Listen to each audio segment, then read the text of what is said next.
Hello, good afternoon. Good afternoon. Good afternoon. Good afternoon, Miss. Good afternoon, Miss.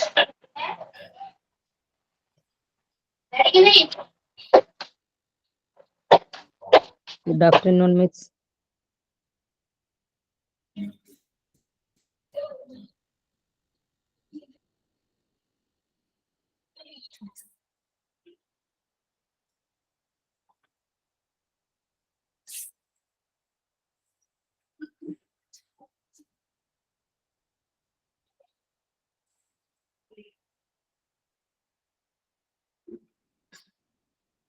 Okay, good afternoon once again. We are going to start our classes. Okay. എവിടെ വരെയാണ് നമ്മൾ പഠിച്ചത്? എവിടെ വരെ പഠിച്ചു? രമ്യ എന്ന് പറയാമോ?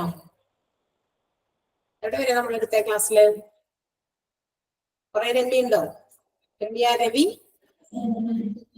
ഉണ്ടോ? ജോയിൻ ചെയ്തല്ല. അൻവർ എന്ന് പറയാമോ? രമ്യ ഉണ്ട്. റേഞ്ച് പ്രോബ്ലം ഉണ്ടോ നിങ്ങൾക്ക്? റേഞ്ച് ഇഷ്യൂ ഉണ്ടോ? റേഞ്ചിന്റെ പ്രശ്നമുണ്ടോ? അൻവർ എവിടെയാ നമ്മൾ പറഞ്ഞു നിർത്തിയെന്ന് ഓർമ്മയുണ്ടോ ആരെങ്കിലും? ഞാൻ പേര് വിളിക്കുന്നില്ല. Hello ma'am. Urology and andrology. Andrology complete ചെയ്തോ? കംപ്ലീറ്റ് ചെയ്തു. നോട്ട് റഫ് നോട്ട് എഴുതലുണ്ട്, മാം തന്നിട്ടില്ല.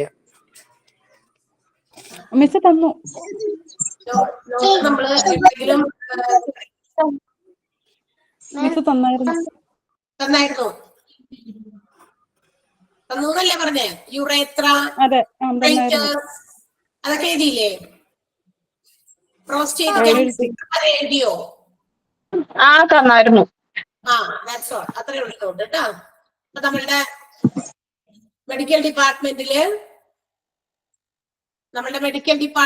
നമ്മള് OP ഡിപ്പാർട്ട്മെന്റ് പ്രൊവൈഡ് ചെയ്യുന്ന സർവീസസ്, ഏതൊക്കെ തരത്തിലുള്ള സേവനങ്ങളാണ് നമ്മുടെ OP ഡിപ്പാർട്ട്മെന്റ് ഔട്ട് പേഷ്യൻസിനെ പ്രൊവൈഡ് ചെയ്യുന്നത് എന്നുള്ള കാര്യങ്ങളാണ് പഠിച്ചത്. ഒരുപാട് ഡിപ്പാർട്ട്മെന്റുകൾ അതിനകത്ത് നമ്മൾ പറഞ്ഞു. അറ്റ് ക്ലാസ് നമുക്ക് അറിയാൻ വേണ്ടിയിട്ട് ഇവിടെ ഒരു ടേബിളിൽ നമുക്ക് എന്തൊക്കെ ഡിപ്പാർട്ട്മെന്റുകളാണ് ഔട്ട് പേഷ്യന്റ് ഡിപ്പാർട്ട്മെന്റിൽ വരുന്നത്, അവർ പ്രൊവൈഡ് ചെയ്യുന്ന സേവനങ്ങൾ നമ്മൾ ഈ ടേബിളിൽ നിന്ന് കണ്ടു. അത് കൂടാതെ മോർ ദാൻ ദാറ്റ്, അതിനേക്കാൾ കൂടുതൽ ഡിപ്പാർട്ട്മെന്റുകൾ നമ്മൾ എക്സ്പ്ലനേഷൻസിലും പഠിച്ചിട്ടുണ്ടല്ലേ. ഹെപ്പറ്റോളജി അത് ഇതിനകത്ത് വന്നിട്ടുണ്ടായിരുന്നില്ല.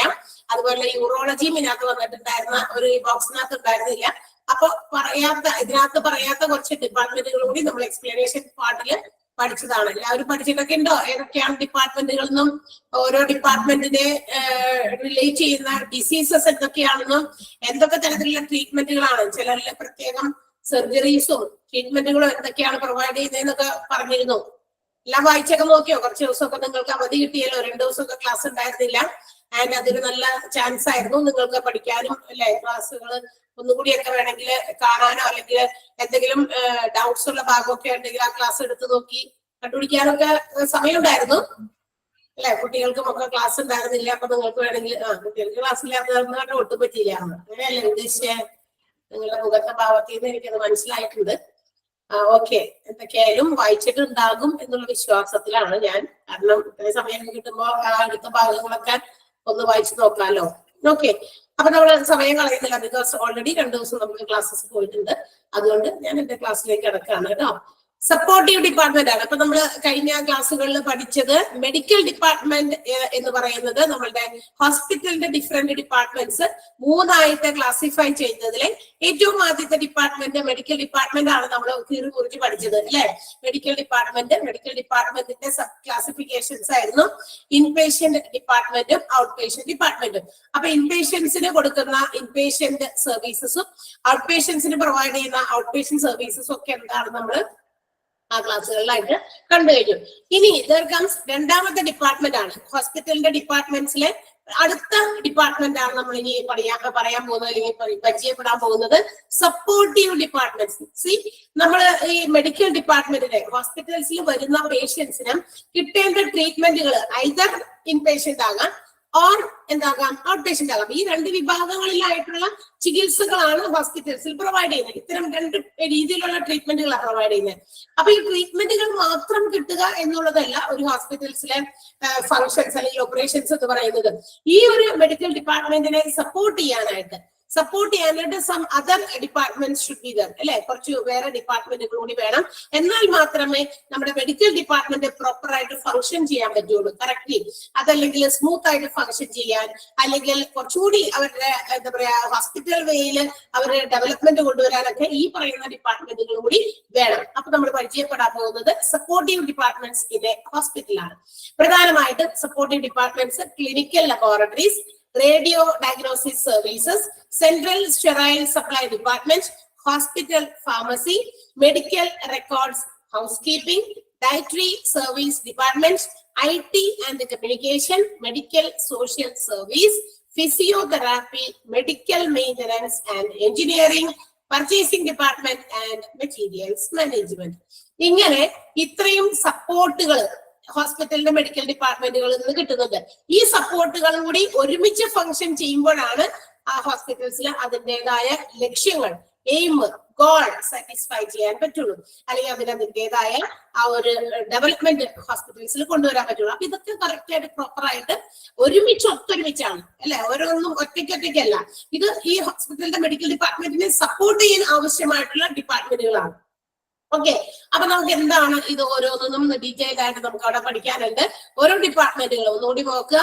ഏതൊക്കെയാണ് ഡിപ്പാർട്ട്മെന്റുകൾ? Clinical department, radio diagnosis service, central sterile supply department, hospital pharmacy, medical record housekeeping, dietary service department, IT and communication, medical social service, physiotherapy, medical maintenance and engineering, purchasing department or material management. ഇതൊക്കെയാണ് നമ്മുടെ ഹോസ്പിറ്റൽസിലെ supportive department വിഭാഗത്തിൽ വരും. പേരുകളൊക്കെ കിട്ടിയല്ലോ. പേരുകളൊക്കെ കേൾക്കുമ്പോൾ തന്നെ കുറെ കാര്യമൊക്കെ നമുക്ക് ഓർമ്മയിൽ വരും അല്ലെ. എന്താണ്, എന്തിനു വേണ്ടിയിട്ടുള്ളതാണ് ഈ ഓരോ ഡിപ്പാർട്ട്മെന്റും? ക്ലിനിക്കൽ ലബോറട്ടറീസ്, ലാബ് ടെസ്റ്റ് നടത്താനുള്ള സ്ഥലമാണ് അല്ലെ. ലാബ് ടെസ്റ്റ് ഒറ്റ ഒരു ഫ്രേസിൽ പറയുകയാണെങ്കിൽ അങ്ങനെയാണ്. ലാബ് ടെസ്റ്റ് പെർഫോം ചെയ്യുന്ന ഡിപ്പാർട്ട്മെന്റ് ക്ലിനിക്കൽ ലബോറട്ടറി.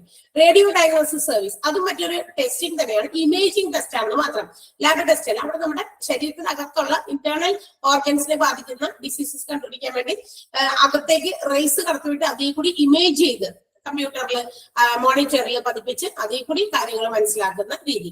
അതാണ് radio diagnosis service. Central sterile supply department ഹോസ്പിറ്റൽസിൽ ഉപയോഗിക്കുന്ന പല രീതിയിലുള്ള സർജിക്കൽ എക്യുപ്മെന്റുകൾ ഉണ്ടല്ലോ. അതുപോലെ പല പ്രൊസീജിയേഴ്സ് ചെയ്യുന്ന, ഇപ്പൊ കഴുകിക്കട്ടല്, തുന്നിക്കട്ടല്, ഇങ്ങനെയുള്ള കാര്യങ്ങൾ, സ്റ്റിച്ചിങ്ങും ഡ്രസ്സിങ്ങും ഒക്കെ നടക്കുന്നുണ്ട് ഹോസ്പിറ്റൽസിലെ പല വിഭാഗങ്ങളിലും. ഇപ്പൊ ആക്സിഡൻസ് ഒക്കെ ആയിട്ട് വരുന്നു പേഷ്യൻസിന്. അപ്പൊ എന്താ പറയാ, ഭയങ്കര വലിയ ഇഞ്ചുറി ഒക്കെ ആയിട്ട് വരുമ്പോ, അതായത് എക്സ്റ്റേണൽ ആയിട്ടുള്ള ഇഞ്ചുറീസ്, പുറമേ കാണുന്ന ഇഞ്ചുറീസ് ഒക്കെ, അപ്പൊ അതൊക്കെ തുന്നിക്കെട്ടണം അല്ലെങ്കിൽ എന്തൊക്കെയോ ചെയ്യണം. അപ്പൊ അതിന് വേണ്ടിയിട്ട് ഉപയോഗിക്കുന്ന എക്യുപ്മെന്റുകളൊക്കെ ഉണ്ട്. ഇപ്പൊ സിസേഴ്സ്, അതുപോലെ തന്നെ സ്കാൽപൽസ് എന്നൊക്കെ പറയുന്ന കുറെ കുഞ്ഞു കുഞ്ഞു ഉപകരണങ്ങളും വലുതും ചെറുതൊക്കെ ഉണ്ട്.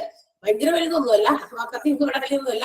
അപ്പൊ അത്തരം ഇൻസ്ട്രുമെന്റ്സ് ഒക്കെ എന്ത് ചെയ്യണം, ഫ്രം ടൈം ടു ടൈം അതൊക്കെ സ്റ്റെറിലൈസ് ചെയ്ത് ഉപയോഗിക്കണം. കാരണം ഇതിലൂടെ ഈ ഒരു സാധനം മറ്റൊരാളിലേക്ക് ഉപയോഗിക്കുമ്പോൾ, അല്ലെങ്കിൽ ഒരാളിൽ ഉപയോഗിച്ച അതേ എക്യുപ്മെന്റ് ഉപയോഗിച്ച് മറ്റൊരാളിലേക്ക് അത് വെച്ച് നമ്മൾ സ്റ്റെറിലൈസ് ചെയ്യാതെ ഉപയോഗിച്ചാൽ അത് സ്പ്രെഡിങ് ഓഫ് ഡിസീസസിന് കാരണമാകും അല്ലെ. രോഗാണുക്കൾ സ്പ്രെഡ് ചെയ്യാൻ കാരണമാകും. രോഗാണുക്കൾ അങ്ങനെ സ്പ്രെഡ് ചെയ്ത് പോയി കഴിഞ്ഞാൽ തീർച്ചയായിട്ടും അത് എന്താ പറയാ, ഒരു ഹോസ്പിറ്റലിലൊക്കെ രോഗാണുക്കൾ സ്പ്രെഡ് ചെയ്യാൻ തുടങ്ങി കഴിഞ്ഞാൽ അതിനൊരു എന്താ പറയാ, ഒരു എൻഡ് ഉണ്ടാവില്ല. കാരണം ഒരുപാട് ആളുകൾ എന്താ പറയാ കോണ്ടാക്റ്റിൽ വരുന്ന ഒരു സ്ഥലമാണ് ഹോസ്പിറ്റൽ എന്ന് പറഞ്ഞാൽ. പേഷ്യൻസ് ഉണ്ട്, പേഷ്യൻസിനെ ശുശ്രൂഷിക്കുന്ന നഴ്സസ് ഉണ്ട്, അവര് കോണ്ടാക്റ്റിൽ വരുന്ന ഡോക്ടേഴ്സ് ഉണ്ട്. അതുപോലെ from top level two bottom level ഇഷ്ടം പോലെ ഹ്യൂമൻ റിസോഴ്സ് വർക്ക് ചെയ്യുന്ന ഒരു സ്ഥാപനമാണ് ഹോസ്പിറ്റൽസ് എന്ന് പറയുമ്പോൾ. അപ്പൊ അത്തരം ഡിസീസസ് ഒക്കെ പകരാതിരിക്കാൻ സ്റ്റെറിലൈസ് ചെയ്ത എക്യുപ്മെന്റുകൾ മാത്രം യൂസ് ചെയ്യാം. അതിന് വേണ്ടിയിട്ടുള്ള ഡിപ്പാർട്ട്മെന്റ് ആണ് central sterile supply department. Hospital pharmacy, മരുന്ന് വാങ്ങിക്കുന്ന സ്ഥലം അല്ലെ. മെഡിസിൻസ് കൊണ്ടുപോയി കഴിക്കാതെ നമ്മുടെ രോഗം ഡോക്ടറെ കണ്ടതുകൊണ്ട് മാറുന്നില്ല. ഡോക്ടറെ കാണുന്നു, ഡോക്ടർ പറയുന്ന സജഷൻസും അഡ്വൈസും ഒക്കെ നമ്മൾ ചെവിക്കൊള്ളുന്നു. കൂടാതെ അതിന്റെ ഒപ്പം നമ്മൾ ഫോളോ ചെയ്യേണ്ട ഡയറ്റ്സും നമ്മൾക്ക് തന്നിരിക്കുന്ന പ്രിസ്ക്രൈബ് ചെയ്ത് തന്നിരിക്കുന്ന മെഡിസിൻസ് കളക്ട് ചെയ്ത് ഫാർമസിയിൽ നിന്ന് കളക്ട് ചെയ്ത് കൊണ്ടുപോയി സമയത്തിനനുസരിച്ച് എല്ലാം കൂടി വാരി കൂട്ടിയിട്ട് കഴിച്ചിട്ട് എത്രയും പെട്ടെന്ന് അത് അസുഖത്തിലേക്ക് മാറട്ടെ എന്ന് ചിന്തിച്ചാലും കാര്യമില്ല. അപ്പൊ അങ്ങനെ ഒക്കെ കഴിച്ച് ഒക്കെയാണ് നമ്മുടെ രോഗം മാറ്റുക. അപ്പൊ hospital pharmacy place department where medicines are distributed or dispensed. അടുത്തത് എന്താ? Medical records. ഒരുപാട് കാര്യങ്ങൾ ഒരു ഹോസ്പിറ്റൽസിൽ നടക്കുന്നുണ്ട്. ഇതിനെല്ലാം റെക്കോർഡ്സ് വേണം. ഇതിനൊക്കെ ഒരു സിസ്റ്റമാറ്റിക് ഓർഡറിലെ കാര്യങ്ങളൊക്കെ എഴുതി തയ്യാറാക്കിയോ. ഇപ്പൊ പണ്ടൊക്കെയാണ് എഴുതി തയ്യാറാക്കുന്ന രീതി, ഇപ്പൊ അതൊക്കെ മാറി അല്ലെ. ഇപ്പൊ എല്ലാം കമ്പ്യൂട്ടേഴ്സിലാണ് സേവ് ചെയ്യുന്നത്. കാരണം ടെക്നോളജി വളരുമ്പോൾ നമ്മൾ അതിനോടൊപ്പം വളരണം. പണ്ട് നമ്മൾ ഹോസ്പിറ്റൽസിലൊക്കെ ചെന്ന് കഴിഞ്ഞാൽ, ഹോസ്പിറ്റൽസിൽ മാത്രമല്ല പല ഓർഗനൈസേഷൻസിൽ നമ്മൾ ചെന്നാൽ, ഇപ്പൊ ബാങ്കുകളിലൊക്കെ ചെന്ന് കഴിഞ്ഞാൽ ഒരുപാട് ഇങ്ങനെ റാക്കുകളാണ്. ഇതിനകത്ത് നിറച്ച് തള്ളി കയറ്റി വെച്ചിരിക്കുന്ന തടിച്ച ബുക്കുകളാണ് അല്ലെ, വലിയ ബുക്കുകൾ. അപ്പൊ അവിടെ നിന്ന് ആ അക്കൗണ്ട് ബുക്ക് എടുക്കുന്നു, ഈ ലെഡ്ജർ ബുക്ക് എടുക്കുന്നു, ആ ജേണൽ ബുക്ക് എടുക്കുന്നു, അതുപോലെ കുറെ സാധനങ്ങൾ അവിടെ നിന്ന് വലിച്ചു വാരി എടുത്ത് ഓരോന്നിലും എന്തൊക്കെയോ ഇങ്ങനെ കാണാം അല്ലെ. നമുക്ക് നോക്കി നിൽക്കുമ്പോൾ ചിലപ്പോ വട്ടുപിടിക്കും. അപ്പൊ അതുപോലെയൊക്കെയാണ് കാണിക്കുക അവര് ചെയ്യുന്നത്. പക്ഷെ അതൊക്കെ അവരുടെ റെക്കോർഡാണ്. നമുക്ക് അന്വേഷിച്ചിട്ട് കാര്യമില്ല. നമ്മുടെ സമയം പോകുന്നത് അവിടെ എഴുതണം എന്തിനാ, ഇവിടെ എഴുതണം, നമുക്ക് അങ്ങനെയൊക്കെ ഫീൽ ചെയ്യാറുണ്ടായിരുന്നു. പക്ഷെ ഇതൊക്കെ എല്ലാം ഇന്ന് എളുപ്പമാക്കി നമ്മളെ അധികം നേരം ക്യൂവിൽ നിർത്തണ്ട. ഒത്തിരി അന്നേരം നമ്മൾ ഒത്തിരി ഡിഫിക്കൽട്ടീസ് അനുഭവിച്ചിട്ട് ഒത്തിരി ക്യൂ നിൽക്കണം. കുറച്ച് രാവിലെയൊക്കെ പോയി കഴിഞ്ഞാൽ ഉച്ച കഴിഞ്ഞും വൈകുന്നേരമൊക്കെയാണ് ചിലപ്പോൾ വീട്ടിൽ കയറിച്ചില്ല. ഒരു ബാങ്കിലൊക്കെ മാത്രം പോയാലും അതിൻ്റെതായ അത്തരം എന്താ പറയുക ടെക്നോളജീസ് അന്ന് ഉണ്ടായിരുന്നുള്ളൂ. എല്ലാം ഹ്യൂമൻ പവറിൽ ഓടിക്കൊണ്ടിരുന്ന കാര്യങ്ങളാണ്. പക്ഷെ ഇന്ന് അവിടെയൊക്കെ പല കാര്യങ്ങളിലും എന്താ പറയാ പല ഓർഗനൈസേഷനിലും അത്തരം കാര്യങ്ങളൊക്കെ ചെയ്യാനായിട്ട് എന്താണ് ഇന്ന് ഇപ്പോ സിസ്റ്റംസ് അവിടെയൊക്കെ റിപ്ലേസ് ചെയ്തു. അപ്പൊ ഇതൊക്കെ നമ്മൾ ഒറ്റ ക്ലിക്കിൽ നമുക്ക് കാര്യങ്ങൾ പെട്ടെന്ന് എടുക്കാനും കൊടുക്കാനും ഒക്കെ പറ്റും. അതുകൊണ്ട് തന്നെ റെക്കോർഡിംഗ് എല്ലാം തന്നെ നമ്മൾ എല്ലാ കാര്യങ്ങളെ കുറിച്ചും ഹോസ്പിറ്റൽസിൽ എന്തൊക്കെ തരത്തിലുള്ള എക്യുപ്മെന്റുകളുണ്ട്, എന്തൊക്കെ മെഷീൻസ് ഉണ്ട്, മെഷീനറീസ് ഉണ്ട്, പിന്നെ എന്തൊക്കെ മെഡിസിൻസ് ഉണ്ട്, ഇതിനെ കുറിച്ചും പിന്നെ അവിടുത്തെ സ്റ്റാഫുകളെ സംബന്ധിക്കുന്ന വിവരങ്ങൾ, പേഷ്യൻസിനെ സംബന്ധിക്കുന്ന എല്ലാം റെക്കോർഡുകളൊക്കെ ആക്കി വെക്കുന്ന, അല്ലെങ്കിൽ അവരെന്തൊക്കെ റെക്കോർഡ് ചെയ്ത് സൂക്ഷിക്കുന്നുണ്ടോ എന്ന് ഉറപ്പുവരുത്തേണ്ട ഡിപ്പാർട്ട്മെന്റ് ആണ് മെഡിക്കൽ റെക്കോർഡ് എന്ന് പറയുന്ന ഡിപ്പാർട്ട്മെന്റ്. അപ്പൊ കൃത്യമായിട്ട് സൂചിപ്പിച്ച് വെക്കണം, അല്ലെങ്കിൽ ഇതെല്ലാം സേവ് ചെയ്ത് വെക്കണം. എപ്പോഴെങ്കിലൊക്കെ ആവശ്യം വരികയാണെങ്കിൽ അത് ഉപയോഗിക്കണമല്ലോ. ആവശ്യക്കാർക്ക് കൊടുക്കുക വേണം. ഇപ്പൊ നമുക്ക് ഒരു ഇൻഫർമേഷൻ തിരയണം. ആരോടെങ്കിലും പോയി ചോദിച്ചാൽ നിങ്ങൾ അത് കണ്ടോ, അത് എവിടെയെന്ന് കണ്ടോ, അല്ലെങ്കിൽ ഇങ്ങനെ ഒരു സാധനം നമ്മുടെ ഹോസ്പിറ്റലിൽ ഉണ്ടോ എന്ന് വെറുതെ അന്വേഷിച്ചു കൊടുക്കണം. എന്തിനാ? അവിടുത്തെ ആ റെക്കോർഡ്സിൽ നിന്ന് ഐഡന്റിഫൈ ഇതൊക്കെ മനസ്സിലാക്കാൻ സാധിക്കും. അതിനുവേണ്ടി എല്ലാ കാര്യങ്ങളും ഷുഡ് ബി റെക്കോർഡഡ് അല്ലെ, സിസ്റ്റമാറ്റിക് ആയിട്ട് റെക്കോർഡ് ചെയ്യാം. തോന്നിയ രീതിയിൽ ഇതിനൊക്കെ ഒരു ഫോർമാറ്റ് ഉണ്ടാവും. സിസ്റ്റമാറ്റിക് ആയിട്ട് എങ്ങനെയാണ് റൂൾസ് അനുസരിച്ച് റെക്കോർഡ് ചെയ്ത് വെക്കുക എന്നുള്ളതാണ് ഇവരുടെ ഡ്യൂട്ടി. നെക്സ്റ്റ് എന്താണ്? House keeping. എന്താ ഹൗസ് കീപ്പിംഗ് എന്ന് പറയുമ്പോൾ ഹോസ്പിറ്റലിന്റെ സറൗണ്ടിങ്സും ഇൻസൈഡ് ആൻഡ് ഔട്ട്സൈഡ് ഒക്കെ നല്ല നീറ്റ് ആൻഡ് ക്ലീൻ ആയിട്ട് അട്രാക്റ്റീവ് ആയിട്ട് നമുക്കൊരു കയറി ചെല്ലുമ്പോൾ, ഹോസ്പിറ്റൽസിലേക്ക് കയറി ചെല്ലുമ്പോൾ ഇതൊരു ഹോസ്പിറ്റലിലേക്ക് അല്ല പ്രവേശിച്ചേക്കണം എന്നുള്ള ഒരു ഫീലിംഗ്, ഒരു അട്രാക്റ്റീവ് ഒരു അപ്പീലിംഗ് ആണ് ഒരു ഹോസ്പിറ്റൽസിലേക്ക് എൻ്റർ ചെയ്യുമ്പോൾ നമുക്ക് കിട്ടേണ്ടത്. അപ്പൊ അത് കൊടുക്കണമെങ്കിൽ house keeping department should be responsible for it. അതിനുവേണ്ടി അവരാണ് ഉത്തരവാദിത്തപ്പെട്ടവര്. എപ്പോഴും പറയലും അവിടെ ഇവിടെയൊക്കെ ക്ലീൻ അല്ലാത്ത സ്ഥലമൊക്കെ ക്ലീൻ ചെയ്യിപ്പിക്കുക. ഇവര് ചെയ്യുന്നൊന്നുമില്ല, ഇവര് ചെയ്യിപ്പിക്കുക. അതിന് വർക്കേഴ്സ് ഒക്കെ ഉണ്ടായിരിക്കും, എംപ്ലോയീസ് ഉണ്ടായിരിക്കുമല്ലോ, അവർക്ക് ബന്ധപ്പെട്ടവരെ കൊണ്ട് അത് ക്ലീൻ ചെയ്യിപ്പിക്കുക. ഏറ്റവും കൂടുതൽ ശ്രദ്ധിക്കേണ്ടത് പേഷ്യൻസ് വന്നുകയും പോകുന്നതൊക്കെ സ്ഥലമല്ലേ. എന്തെങ്കിലും വാട്ടറൊക്കെ സ്പില്ല് ചെയ്തിട്ടുണ്ടെങ്കിൽ അതുങ്ങളൊക്കെ വീട്ടിലേക്ക് വീഴാനൊക്കെ സാധ്യതകളുണ്ട്. അത്തരം ആക്സിഡന്റ്സ് നമ്മൾ അറിഞ്ഞുകൊണ്ട് വരുത്തി വെക്കാൻ പാടില്ല. അതും പിന്നെ എന്താ പറയാ പരിസരമൊക്കെ വൃത്തിയായിട്ട് സൂക്ഷിക്കുക. വൃത്തിഹീനമായ അന്തരീക്ഷത്തിൽ ഡിസീസസ് പടരാനും സ്പ്രെഡ് ചെയ്യാനൊക്കെ ഉള്ള സാധ്യതകൾ കൂടുതലാണ്. അത്തരം ചാൻസസ് അവോയ്ഡ് ചെയ്യാൻ വേണ്ടിയിട്ട് ഹോസ്പിറ്റൽസ് ഒക്കെ നീറ്റ് ആൻഡ് ക്ലീൻ പ്ലീസിംഗ് മാറ്ററിൽ അട്രാക്റ്റീവ് മാറ്ററിൽ ആക്കുക. ഈവൻ ഹോസ്പിറ്റൽസിലേക്ക് നമ്മൾ ചെല്ലുമ്പോൾ ഡോക്ടറെ അടുത്ത് കൺസൾട്ട് ചെയ്യാൻ പോകുമ്പോൾ ആ ഡോക്ടർ ഇരിക്കുന്ന ആ ഒരു അറ്റ്മോസ്ഫിയർ, ടേബിള് അതൊക്കെ എങ്ങനെയാണ് സെറ്റ് ചെയ്തിരിക്കുന്നത്, ഇതൊക്കെ ഇവരുടെ ഡ്യൂട്ടിയാണ്. അപ്പൊ ഡോക്ടേഴ്സ് വരുന്നതിന് മുമ്പ് അതെല്ലാം അറേഞ്ച് ചെയ്ത് വെക്കുക. വട്ടവർ എന്തൊക്കെ സാധനങ്ങളുണ്ട് തിങ്സ് ഒക്കെ അതിൻ്റെതായ പ്ലേസിലൊക്കെ കീപ്പ് ചെയ്യാം. അപ്പൊ എളുപ്പമായിരിക്കും എല്ലാവർക്കും. ഓക്കെ, അപ്പൊ അതൊക്കെ ഒരു പ്ലീസിംഗ് മാനറിലാക്കുക എന്നുള്ളതാണ് ഹൗസ് കീപ്പിംഗ് ഡിപ്പാർട്ട്മെന്റിന്റെ ഡ്യൂട്ടി. പിന്നെന്താ? ഡയറ്ററി സർവീസ് ഡിപ്പാർട്ട്മെന്റ് ആണ്. ഡയറ്ററി ന്യൂട്രീഷൻ ഡിപ്പാർട്ട്മെന്റ് പ്രൊവൈഡ് ചെയ്യുന്ന ന്യൂട്രീഷ്യസ് ആയിട്ടുള്ള ഫുഡ് സപ്ലൈ ചെയ്യിപ്പിക്കേണ്ട ഒരു ഡിപ്പാർട്ട്മെന്റ് ആണ് ആര്? Dietary service department. ഇവരാണ് ഇതിന്റെ എന്തൊക്കെ ഫുഡ് ആർക്കൊക്കെ പേഷ്യൻസിന് എങ്ങനെയുള്ള ഫുഡുകളാണ് പ്രൊവൈഡ് ചെയ്യുന്നത് അതിനെ കുറിച്ചുള്ള ഒരു കാര്യങ്ങളൊക്കെ മനസ്സിലാക്കിയിട്ട് ക്യാൻറ്റീനിൽ അല്ലെങ്കിൽ കിച്ചണിൽ പോയിട്ട് അതിനെ കുറിച്ചിട്ടൊക്കെ ഉള്ള കാര്യങ്ങൾ മനസ്സിലാക്കി കൊടുക്കുക. അതനുസരിച്ചുള്ള ഫുഡ് സപ്ലൈ ചെയ്യാനായിട്ടുള്ള ഇൻഫർമേഷൻസ് പ്രൊവൈഡ് ചെയ്യുക. അപ്പൊ അത് മാത്രമല്ല ഇവര് നോക്കണം whether it is prepared in hygienic situations, അതായത് വളരെ ഹൈജീനിക് ആയിട്ടുള്ള ഇടത്തിട്ടിട്ടാണ് ഈ പറയുന്ന ഭക്ഷണമൊക്കെ തയ്യാറാക്കണേന്നും ഉറപ്പുവരുത്തണം. അല്ലെങ്കിൽ നമ്മളിപ്പോ ഭക്ഷണം കഴിക്കാം, ഇപ്പൊ എവിടെയെങ്കിലും പോയിട്ട് ഒരു ഗ്ലാസ് നമുക്ക് ഒരു വെള്ളമാണ് തരുന്നതെങ്കിലും അത് കുടിക്കാൻ അവിടുത്തെ ഒരു അറ്റ്മോസ്ഫിയർ ആണ് നമുക്ക് വേണോ വേണ്ടേ എന്ന് ചിന്തിപ്പിക്കുക അല്ലെ. ചില സ്ഥലത്തൊക്കെ ചില റെസ്റ്റോറൻറ്റ്സിലൊക്കെ, നമ്മുടെ വീടുകളിലെ കാര്യമല്ല ഞാൻ പറയുന്നത്, നമ്മൾ ചില റെസ്റ്റോറൻറ്റ്സിലൊക്കെ ചെല്ലുമ്പോൾ നമ്മൾ ചിലപ്പോ എത്രയും ദാഹിച്ചിട്ടോ അല്ലെങ്കിൽ ഒത്തിരി വെള്ളമൊക്കെ എന്തെങ്കിലും കുടിക്കണമെന്ന് വിചാരിച്ചിട്ടോ ഒരു ജ്യൂസോ അല്ലെങ്കിൽ ഒരു ചായയോ ഒക്കെ കുടിക്കാൻ വേണ്ടി അതിനകത്ത് എൻ്റർ ചെയ്യുമ്പോൾ നമ്മളുടെ കണ്ണ് ജസ്റ്റ് ഒന്ന് പരതും. അപ്പൊ കാണുന്ന അറ്റ്മോസ്ഫിയർ എങ്ങനെയാണോ അതനുസരിച്ചിട്ടാണ് നമ്മളത് ഓർഡർ ചെയ്യുന്നത്. അല്ല അത്ര ഹൈജീനിക് ആയിട്ട് തോന്നുന്നില്ലെങ്കിൽ നമ്മൾ അവിടുന്ന് പോരും, എന്നിട്ട് അടുത്ത കട എവിടെയാന്ന് വെച്ചാൽ അവിടെ പോകും. അങ്ങനെയൊക്കെയല്ലേ സാധാരണ ചെയ്യാ. അല്ല അവിടെ വൃത്തികേടായി കിടക്കണം, അതിന്റെ അകത്ത് നിന്നിട്ട് നമ്മൾ കുടിക്കോ? തീർച്ചയായിട്ടും ഇല്ല. അത് നമുക്കറിയാം, എല്ലാവരും അങ്ങനെ തന്നെയാണ്. കാരണം നമ്മളത് ഒരു ഗ്ലാസ് വെള്ളമാണ് കുടിക്കുന്നതെങ്കിലും അത് നമ്മൾ എന്താ പറയാ നമുക്ക് മനസ്സിറക്കി കുടിക്കണ്ടേ. ഓക്കെ, അപ്പൊ അതിന് വേണ്ടിയിട്ട് നമ്മളതൊക്കെ നോക്കിയിട്ടാണ് ചെയ്യുക. അപ്പൊ ഹൈജീനിക് ആയിട്ടുള്ള അറ്റ്മോസ്ഫിയർ സിറ്റുവേഷൻസിലാണ് ഇത്തരം ഫുഡ് പ്രിപ്പയർ ചെയ്യണേന്നും അത് ആ ഹൈജീനിക് ആയിട്ടുള്ള ഫുഡാണ് ഇവർക്ക് സപ്ലൈ ചെയ്യുന്നതെന്നും അത് കൊടുക്കുന്ന പാത്രവും മറ്റു കാര്യങ്ങളെല്ലാം ഹൈജീനിക് ആക്കണം, എന്നിട്ടാണ് പ്രൊവൈഡ് ചെയ്യുന്നതെന്നും. കാരണം രോഗം വന്നിരിക്കുന്ന ഒരു വ്യക്തിക്ക് അവിടുത്തെ റെസിസ്റ്റിംഗ് പവർ കുറവായിരിക്കും അവർക്ക്. അപ്പൊ പെട്ടെന്ന് പലതരത്തിലുള്ള രോഗങ്ങൾ വീണ്ടും വീണ്ടും അവരെ എന്താ പറയാ പിടികൂടാൻ സാധ്യതകളുണ്ട്. അപ്പൊ അത്തരം സർക്കംസ്റ്റാൻസസ് നമ്മളായിട്ട് വെച്ചു കൊടുക്കരുത് എന്നാണ്. അപ്പൊ അതിന് വേണ്ടിയിട്ട് അതൊക്കെ ശ്രദ്ധിക്കേണ്ടത് ഇവരാണ്. And IT and communication, information technology ഉപയോഗിച്ച് എന്തൊക്കെ ഇൻഫോർമേറ്റീവ് ആയിട്ടുള്ള കാര്യങ്ങളാണോ ഹോസ്പിറ്റൽസിനെ കുറിച്ച് റെക്കോർഡ് ചെയ്ത് വെച്ചിരിക്കുന്നത് അതൊക്കെ കൃത്യമായ രീതിയിൽ കമ്മ്യൂണിക്കേറ്റ് ചെയ്യാം. വേണ്ടവർക്ക് വഴിയെ പോകുന്നവർക്കും ഒക്കെ വിളിച്ചിട്ട് ദൈവം ഇങ്ങനെയൊക്കെയാണോ എന്നൊന്നും പറഞ്ഞു കൊടുക്കണ്ട. ഇത് അന്വേഷിച്ചു വരുന്ന ആരെങ്കിലും ഒക്കെ ഉണ്ടാകും. ഇപ്പൊ ഹോസ്പിറ്റൽസിന്റെ റെക്കോർഡ്സ് നോക്കി ചില തീരുമാനങ്ങൾ എടുക്കാനായിരിക്കാം ഫ്യൂച്ചർ പർപ്പസിനെ. ഭാവിയിൽ അവർക്ക് എന്തെങ്കിലും ഇംപ്രൂവ്മെന്റുകൾ നടത്തണം ഏതെങ്കിലുമൊക്കെ ഡിപ്പാർട്ട്മെന്റിൽ. അപ്പൊ ഇംപ്രൂവ്മെന്റുകളൊക്കെ നടത്തണമെങ്കിൽ പ്രീവിയസ് കാര്യങ്ങളെ കുറിച്ച് സ്റ്റഡി നടത്തണം, ഇമ്പോർട്ടന്റ് ആണ് അല്ലെ. നമ്മൾ ഭാവിയിൽ എന്തെങ്കിലും മാറ്റങ്ങൾ കൊണ്ടുവരാൻ ആഗ്രഹിക്കുന്നുണ്ടെങ്കിൽ നമ്മൾ എന്താ പ്രീവിയസ് ആയിട്ടുള്ള മുന്നിലുള്ള കാര്യങ്ങൾ എന്തായിരുന്നു എന്ന് നമ്മൾ ജസ്റ്റ് ഒന്ന് തിങ്ക് ചെയ്യും അല്ലെ. തിങ്ക് ചെയ്യും മാത്രമല്ല അതിനെക്കുറിച്ച് പഠനങ്ങൾ കൂടി നടത്തും. അപ്പൊ ഇന്നതൊക്കെയാണ് നമ്മൾ ചെയ്യുന്നത്. അപ്പൊ ഇതിൽ നിന്ന് എന്ത് വ്യത്യസ്തതയാണ് നമുക്ക് ഭാവിയിൽ കൊണ്ടുവരേണ്ടത് എന്ന് ചിന്തിക്കണം. അപ്പൊ അവിടെ എന്തെങ്കിലും ഇമ്പ്രൂവ്മെന്റ് ഇന്ന മേഖലയിൽ കുറച്ച് ഇമ്പ്രൂവ്മെന്റ് കൊണ്ടുവരാനുണ്ട്. അപ്പൊ ആ ഒരു ഡിപ്പാർട്ട്മെന്റ് കുറച്ച് ഇങ്ങനെ താഴ്ന്നു കിടക്കണം. അതെന്താണ് അതിന്റെ റീസൺ? മേ ബി നല്ല ക്വാളിഫൈഡ് ആയിട്ടുള്ള എന്താ പറയാ എഫിഷ്യന്റ് ആയിട്ടുള്ള, നമുക്ക് ക്വാളിഫിക്കേഷൻസ് മാത്രം പോരാ, പ്രാക്ടിക്കലി അത് ചെയ്യാൻ കേപ്പബിൾ ആയിട്ടുള്ള നഴ്സസ് ഡോക്ടേഴ്സ് എല്ലാം വേണം. എക്യുപ്മെന്റുകൾ വേണം കൃത്യമായിട്ട് ഓരോന്നിനും. ചില ഹോസ്പിറ്റൽസിൽ നമ്മൾ ചെല്ലുമ്പോ അവിടെ കിടത്തും, അല്ലെങ്കിൽ എന്തെങ്കിലും സിറ്റുവേഷൻ മോശമായി കഴിയുമ്പോൾ അയ്യോ ആ ഒരു ഇൻസ്ട്രുമെന്റ് അല്ലെങ്കിൽ എക്യുപ്മെന്റ് ഇവിടെ അവൈലബിൾ അല്ല, അതുകൊണ്ട് വേഗം അടുത്ത ഏതെങ്കിലും ഹോസ്പിറ്റലിലേക്ക് ഷിഫ്റ്റ് ചെയ്തോ എന്ന് പറയാറില്ലേ? ഇല്ലേ? അങ്ങനെ കണ്ടിട്ടില്ലേ നിങ്ങൾ? എന്തെങ്കിലും സാഹചര്യം അവിടെ ഇല്ല. ഇപ്പൊ ഒരു ഹോസ്പിറ്റലില് എന്തെങ്കിലും ഒരു കാര്യവുമായി ബന്ധപ്പെട്ടൊരു രോഗിയെ പ്രവേശിപ്പിച്ചിരിക്കുകയാണ്, ചികിത്സ നടന്നുകൊണ്ടിരിക്കെ തന്നെ പേഷ്യന്റിന്റെ കണ്ടീഷൻ മോശമായി. അപ്പോ അതിന് എന്താ പറയാ എക്യുപ്ഡ് ആയിട്ടുള്ള കാര്യങ്ങൾ അവിടെ ഇല്ല ഹോസ്പിറ്റലിലെങ്കിൽ നമ്മളോട് പറയും ഇതിവിടെ അവൈലബിൾ അല്ല, പെട്ടെന്ന് തന്നെ ഇവരെ എന്ത് ചെയ്യണം, ഷിഫ്റ്റ് ചെയ്യണം എന്ന് നമ്മളോട് നിർദ്ദേശിക്കും.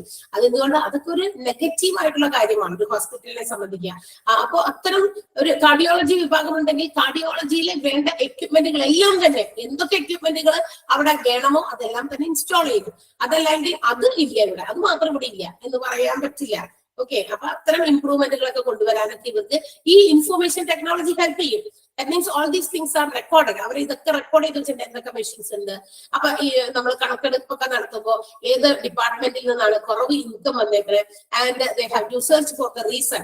അതിന്റെ കാരണം എന്താണെന്നൊക്കെ കണ്ടെത്തണം. അപ്പൊ അതൊക്കെ കണ്ടെത്തി മാറ്റങ്ങൾ കൊണ്ടുവന്നാണ് ഓരോ രീതിയിൽ പുരോഗമനങ്ങൾ കൊണ്ടുവരാം. ഒറ്റയടിക്ക് കണ്ണടച്ചു തുറക്കുമ്പോ പുരോഗമിക്കില്ല ഒന്നും അല്ലെ. ഇറ്റ് ടേക്സ് ടൈം അല്ലെ, സമയം എടുക്കും എല്ലാത്തിനും. നമ്മളും അങ്ങനെയൊക്കെ തന്നെയല്ലേ, ഇമ്പ്രൂവ്മെന്റ് ആകാനായിട്ട് ഒരുപാട് സമയം എടുക്കും. അത് കുറച്ച് പതുക്കെ ആയാലും കുഴപ്പമില്ല. പക്ഷെ പതുക്കെ ആകുമ്പോഴും അത് എങ്ങനെയാവും, വളരെ നല്ല രീതിയിൽ എഫിഷ്യന്റ് ആയിട്ട് വളരെ നല്ല രീതിയിലേക്ക് അതിനെ ആക്കാൻ പറ്റും. ഓക്കെ, ഒത്തിരി അതൊക്കെ എന്താ പറയാ നെഗറ്റീവ്സും ഫെയിലിയേഴ്സും ഒക്കെ ഉണ്ടായിരിക്കും. അതിനെയൊക്കെ ഓവർകം ചെയ്ത് മാത്രമാണ് നമുക്ക് എന്ത് കാര്യത്തിലും എന്താ പറയാ ഫസ്റ്റ് പൊസിഷനിലേക്ക് എത്താൻ സാധിക്കുക. ഒറ്റയടിക്ക് ആരും ഫസ്റ്റിലേക്ക് എത്തിയേക്കണ ചരിത്രങ്ങളില്ല. അപ്പൊ അതുകൊണ്ട് തന്നെ ഈ ഇൻഫോർമേഷൻ കമ്മ്യൂണിക്കേഷൻ ഒക്കെ ഈ ടെക്നോളജി ഉപയോഗിച്ച് സേവ് ചെയ്ത് വെച്ചിരിക്കുന്ന കാര്യങ്ങൾ ഇൻഫോർമേറ്റീവ് ആകുന്ന രീതിയിൽ ആർക്കൊക്കെയാണോ പ്രൊവൈഡ് ചെയ്യുന്നത് അതൊക്കെ പ്രൊവൈഡ് ചെയ്യാനും സാധിക്കുമെന്നുള്ളതാണ് IT-യുടെ ഒരു ഗുണം. ആ ഡിപ്പാർട്ട്മെന്റിന്റെ റെസ്പോൺസിബിലിറ്റി അതാണ്. Next one medical social service ആണ്. മെഡിക്കൽ സോഷ്യൽ സർവീസ് നമ്മുടെ മെഡിക്കൽ സംബന്ധമായിട്ടുള്ള കാര്യങ്ങൾക്ക് വേണ്ടിയിട്ട് നമുക്കറിയാം. ഹോസ്പിറ്റൽസിൽ പേഷ്യൻസ് വരുന്നത് തീർച്ചയായിട്ടും രോഗത്തിനാണ്. പേഷ്യൻസിനെ കൊണ്ടുവരുന്നത്. പേഷ്യൻസിന്റെ കൂടെ വരുന്നവരല്ല, ഇപ്പൊ കൂടെ വരുന്നവരും ഉണ്ട്, വിസിറ്റേഴ്സ് ഉണ്ട്, റിലേറ്റീവ്സ് വരും, ഫ്രണ്ട്സ് വരും, ഒക്കെ വരും. പക്ഷെ ഇവിടെ ഇവർ വരുമ്പോ ഹോസ്പിറ്റൽസിൽ നമ്മൾ എൻ്റർ ചെയ്യുമ്പോൾ many of the people are of intense mental situation. അതായത് ഒരുപാട് ആളുകൾ ഫേസ് ചെയ്യുന്ന മറ്റൊരു പ്രോബ്ലം ആണ്. അപ്പൊ നമ്മുടെ കയ്യിൽ പൈസയുണ്ട്, പക്ഷേ while entering the hospital they are tensed about what is going on and where to go, എവിടെ പോകണം, എന്താണ് ചെയ്യേണ്ടത് എന്നുള്ള ചില ആശയക്കുഴപ്പങ്ങൾ ഫേസ് ചെയ്യുന്ന, അതുകൊണ്ട് മെന്റലി ഡൗൺ ആയി പോകുന്ന ഒരുപാട് ആൾക്കാരുണ്ട്. നമ്മളെ കുറിച്ച് മാത്രം ചിന്തിക്കാൻ പറ്റില്ല, ഒത്തിരി ആളുകളുണ്ട്. അവയർനെസ് ഇല്ലാത്തത് കൊണ്ടാകാം ചിലപ്പോ ഹോസ്പിറ്റൽസിന്റെ ചുറ്റുപാടുമായിട്ട് അവർക്ക് വലിയ ബോധ്യങ്ങളില്ല, എവിടെ ഏത് ഡിപ്പാർട്ട്മെന്റിൽ പോകണം എന്നറിയില്ല, അല്ലെങ്കിൽ ഫിനാൻഷ്യലി ചിലപ്പോൾ ചില പ്രശ്നങ്ങളുണ്ട്. പക്ഷെ എങ്കിലും ഞങ്ങൾക്ക് ചികിത്സ കിട്ടാതെ ചിലപ്പോൾ നമ്മുടെ ലൈഫ് സേവ് ചെയ്യാൻ പറ്റില്ല എന്നുള്ള കാര്യങ്ങൾ കൊണ്ട് ബുദ്ധിമുട്ടിലായിരിക്കുന്ന ഒത്തിരി ആളുകൾ. അപ്പൊ ഇവർക്കൊക്കെ എന്താ പറയാ, ഫിനാൻഷ്യലി മാത്രമല്ല, ഫിനാൻഷ്യലിനേക്കാൾ ഉപരി ഇവർക്കൊരു മെന്റൽ സ്ട്രെങ്ത് കൊടുക്കാൻ, ഒരു എന്താ പറയാ, അവരെ ആ ഒരു സിറ്റുവേഷനോട് എങ്ങനെ കോപ്പപ്പ് ചെയ്യാൻ പറ്റും, കുഴപ്പമില്ല, അവരെ ഒന്ന് ആശ്വസിപ്പിക്കാൻ, അത്തരം ഒരു സേവനം എന്നുള്ള രീതിയിലുള്ള ഒരു ഡിപ്പാർട്ട്മെന്റ് ആണ് മെഡിക്കൽ സോഷ്യൽ സർവീസ്. ഇന്ന് ഇതിനു വേണ്ടിയിട്ട് ഒത്തിരി കോഴ്സസ് ഒക്കെ പഠിക്കുന്നുണ്ട്. ഇതിന്റെ ഡിപ്ലോമ, PG ഒക്കെ എടുത്ത് പഠിക്കുന്നുണ്ട് കുട്ടികൾ. എബ്രോഡിലൊക്കെ ഒത്തിരി ചാൻസസ് ആണ്. കാരണം ഈ നഴ്സിംഗ് ഹോംസിൽ എബ്രോഡിലൊക്കെ ഒരുപാട് നഴ്സിംഗ് ഹോമുകളാണ് കൂടുതലും ഹോസ്പിറ്റൽസിനേക്കാളൊക്കെ. അപ്പൊ അവിടെ ഹോസ്പിറ്റൽസിലും അതുപോലെ നഴ്സിംഗ് ഹോംസിലൊക്കെ ഇത്തരം ആളുകളുടെ ഹെൽപ്പ് ഒത്തിരി ആവശ്യമുണ്ട്. കാരണം നമ്മളിപ്പോ ഒരാളെ ഏതെങ്കിലും രീതിയിൽ എന്താ പറയാ, ഇപ്പൊ ഹോസ്പിറ്റലിൽ വരുന്നു, ഡോക്ടറെ കണ്ടു, മെഡിസിൻ വാങ്ങിച്ചു, പോകുന്നു, സാറ്റിസ്ഫൈഡ് ആണോ എന്ന് ചോദിച്ചു കഴിഞ്ഞാൽ എല്ലാ രീതിയിലും അവർ സാറ്റിസ്ഫൈഡ് ആയിരിക്കില്ല ചിലപ്പോ. ഓക്കെ, അപ്പൊ അത്തരം ഈ പറയുന്ന സേവനങ്ങൾ ഉള്ള ഹോസ്പിറ്റൽസിൽ ചിലപ്പോൾ ബി ഹാപ്പി, സാറ്റിസ്ഫൈഡ് മാത്രമല്ല, അവർക്ക് സന്തോഷം കൂടി കിട്ടും. കാരണം അവിടെ ഏത് കാര്യത്തിന് നമ്മൾ ചെന്നാലും അതിനെ സോൾവ് ചെയ്യാൻ, അതിന് സൊല്യൂഷൻ തരാനായിട്ട് അവിടെ ആളുകളുണ്ട്. അത്തരം സർവീസസ് കൊടുക്കുന്ന സ്ഥലമാണ് നമ്മളുടെ മെഡിക്കൽ സോഷ്യൽ സർവീസ് എന്ന് പറയുന്നത്. Okay, just 1 second.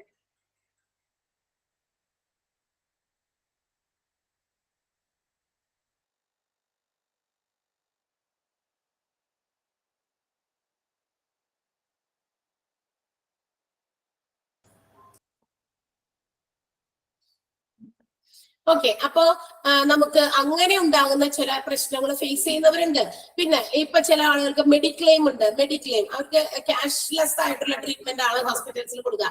അവർ ക്യാഷ് പേ ചെയ്യേണ്ട, ഇൻഷുറൻസ് വഴിയായിട്ടാണ് അവർക്ക് പേയ്മെന്റ്. അപ്പൊ അതിനെ വേർ ടു ഗോ, എവിടെ പോകണം, ഏത് ഡെസ്കിനെ സമീപിക്കണം, ഇങ്ങനെയുള്ള കുറെ കാര്യങ്ങളിൽ ഫേസ് ചെയ്യുന്ന, അതായത് ശരിക്കും പറഞ്ഞ ഒരു മെന്റൽ ഒരു ഡിസ്റ്റർബൻസ് ആണ് ഇതുകൊണ്ട് ഉണ്ടാകുന്ന ചില ആൾ ഫേസ് ചെയ്യുന്ന ഒരു. ഇപ്പൊ നമ്മൾ ഹോസ്പിറ്റൽസിൽ രോഗമായിട്ട് പോകുന്ന, അവിടെ ചെല്ലുമ്പോൾ രോഗം ഇരട്ടിക്കുന്ന രീതിയിൽ ടെൻഷനും കൺഫ്യൂഷൻസും, എവിടെ എന്ത് ചെയ്യണം, ഭയങ്കര ഡിസ്റ്റർബ്ഡ് ആകും. അപ്പൊ അത്തരം സിറ്റുവേഷൻസിൽ ഇവരെ ഹെൽപ്പ് ചെയ്യുന്ന ഒരു സർവീസ് ഡിപ്പാർട്ട്മെന്റ് ആണ് മെഡിക്കൽ സോഷ്യൽ സർവീസ് എന്ന് പറയുന്നത്. ഓക്കെ, കൂടുതൽ പറയുന്നുണ്ട്, ഞാൻ ജസ്റ്റ് എന്താണെന്ന് നിങ്ങൾക്ക് അറിയാൻ വേണ്ടി ഒറ്റ കാര്യം പറഞ്ഞു മാത്രമേ ഉള്ളൂ.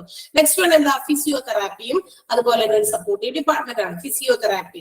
കാരണം നമ്മൾ ഇപ്പൊ ചില ആക്സിഡൻസില് അല്ലെങ്കിൽ പലതരത്തിലുള്ള എന്തെങ്കിലും വീഴ്ചകളിൽ നിന്നോ മറ്റൊക്കെ ഉണ്ടാകുന്ന, അല്ലെങ്കിൽ സ്ട്രോക്ക് ഒക്കെ വന്നിട്ട് പാരലൈസ്ഡ് ആയി പോവുക, ഒരു വശം മുഴുവനും തളർന്നു പോവുക.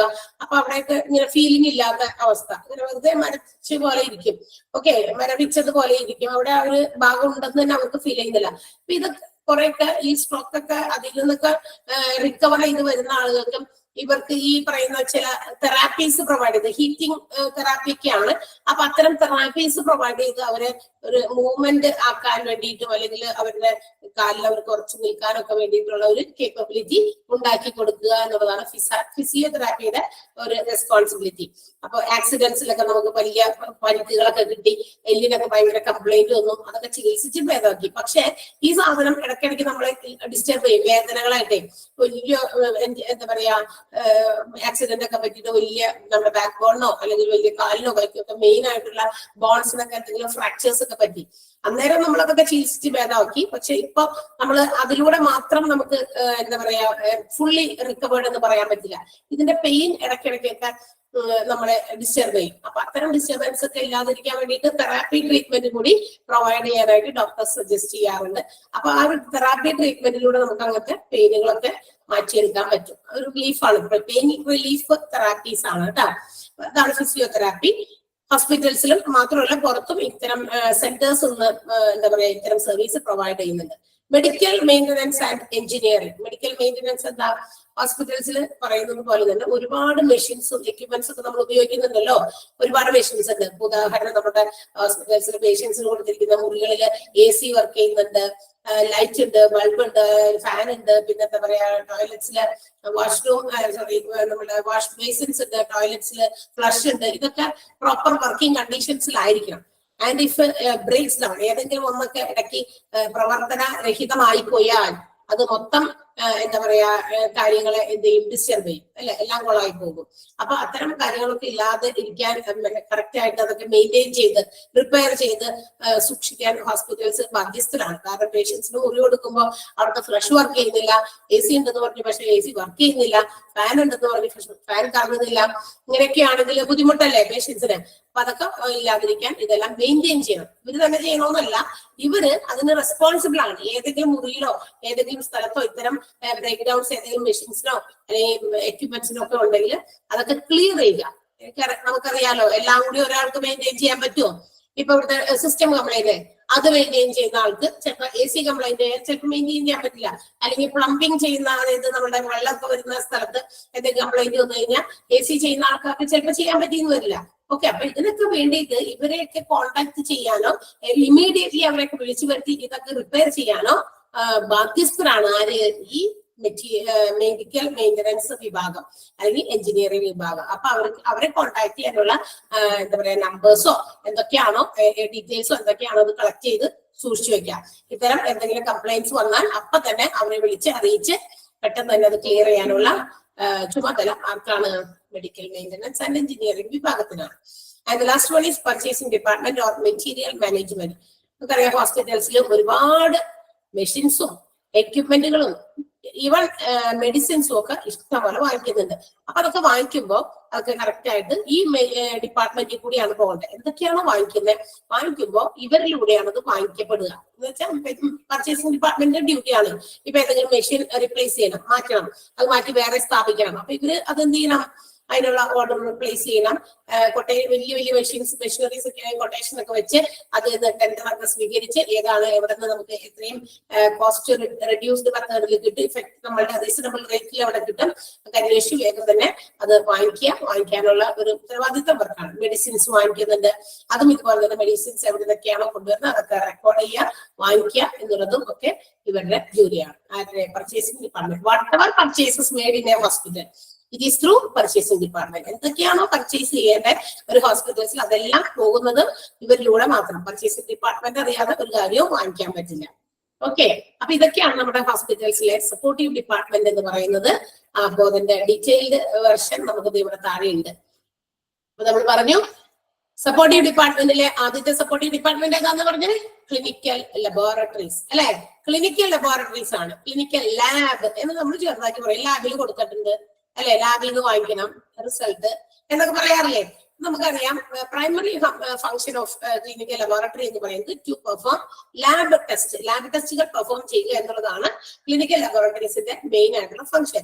And they mainly focus on, ഇവര് പ്രധാനമായിട്ടും ഫോക്കസ് ചെയ്യുന്ന ലാബ് ടെസ്റ്റുകൾ എന്ന് പറയുന്നത് bacteriology, biochemistry, histology, serology, haematology and cytology.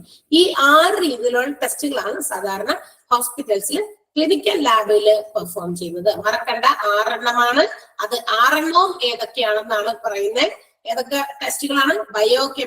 Bacteriology, biochemistry, histology, cytology, serology and haematology. 6 എണ്ണം. ഇനി ഇതെന്തിനു വേണ്ടിയിട്ടാണ്? Why they perform such lab test? എന്തിനു വേണ്ടിയിട്ടായിരിക്കും? ടു അസിസ്റ്റ് ദ മെഡിക്കൽ ഡോക്ടറിനെ അല്ലെങ്കിൽ മെഡിക്കൽ സ്റ്റാഫിനെ അസിസ്റ്റ് ചെയ്യാൻ വേണ്ടിയിട്ടാണ്. അതായത് ഏത് രീതിയിലുള്ള രോഗമാണ്, രോഗത്തിന്റെ കാരണം, റൂട്ട് കോസ് എന്താണ്, പ്രധാനപ്പെട്ട മൂലകാരണം എന്താണെന്നൊക്കെ മനസ്സിലാക്കണമെങ്കിൽ ആഫ്റ്റർ ടെസ്റ്റിംഗ് ഈ പറയുന്ന എന്തെങ്കിലുമൊക്കെ ടെസ്റ്റുകളൊക്കെ നടത്തിയിട്ടാണ് അവർ അവരുടെ രോഗത്തിന്റെ കാരണങ്ങൾ തേടുന്നതും. And also the treatment is provided and also to prevent such disease. ആ രോഗത്തിന് മരുന്നും കൊടുത്ത് അതെങ്ങനെ പ്രിവെന്റ് ചെയ്യാമെന്നുള്ള മെഷേഴ്സ് എടുക്കേണ്ടതിന് ഇവർക്ക് തീർച്ചയായിട്ടും ഇത്തരം കാര്യങ്ങൾ ടെസ്റ്റ് ചെയ്തേ മതിയാകും. അപ്പൊ ഈ മെഡിക്കൽ സ്റ്റാഫിനെ അസിസ്റ്റ് ചെയ്യാൻ വേണ്ടിയിട്ടാണ് ഇത്തരം ടെസ്റ്റുകൾ നടത്തുന്നത്. പ്രധാനമായിട്ടുള്ള 6 ടെസ്റ്റുകളുടെ പേര് മറക്കണ്ട: bacteriology, biochemistry, histology, haematology, serology and cytology. എന്താണ് മനസ്സിലായോ? ക്ലിനിക്കൽ ലബോറട്ടറി എന്താണെന്ന് മനസ്സിലായോ? പ്രധാനമായിട്ടും ലാബ് ടെസ്റ്റ് പെർഫോം ചെയ്യുന്ന ഡിപ്പാർട്ട്മെന്റ് ആണ്. ആ പ്രധാനപ്പെട്ട ലാബ് ടെസ്റ്റുകൾ എന്ന് പറയുന്നത് bacteriology, biochemistry, histology, haematology, serology and cytology. അപ്പൊ ഇതെന്താ ഈ ഓരോന്നും? ബാക്ടീരിയോളജി, ബാക്ടീരിയ റിലേറ്റഡ്, ഒന്നാമത്തെ അതാണ്. ബാക്ടീരിയ മൂലം ഉണ്ടാകുന്ന എന്തെങ്കിലും ഡിസീസസ് മേക്ക് ഔട്ട് ചെയ്യാൻ അവർക്ക് മനസ്സിലാക്കാൻ വേണ്ടിയിട്ടുള്ള ടെസ്റ്റ് ആണ്. ബയോകെമിസ്ട്രി എന്താ? നമ്മുടെ ശരീരത്തിൽ എന്തെങ്കിലും ലിവിങ് ഓർഗാനിസംസ് കയറിയിട്ട് അതിന്റെ കെമിക്കൽ പ്രോസസ് എന്തെങ്കിലും നടന്നിട്ട് ഉണ്ടാകാവുന്ന പല രോഗങ്ങളുണ്ടല്ലോ. Chemical process of living organism, അതാണ് ബയോകെമിസ്ട്രി എന്ന് പറയുന്നത്. Chemical process of living organisms. Okay, next one histology ആണ്. ഈ ഹിസ്റ്റോളജി എന്ന് പറയുന്നത് ഒരു എന്താ പറയാ, നമ്മളുടെ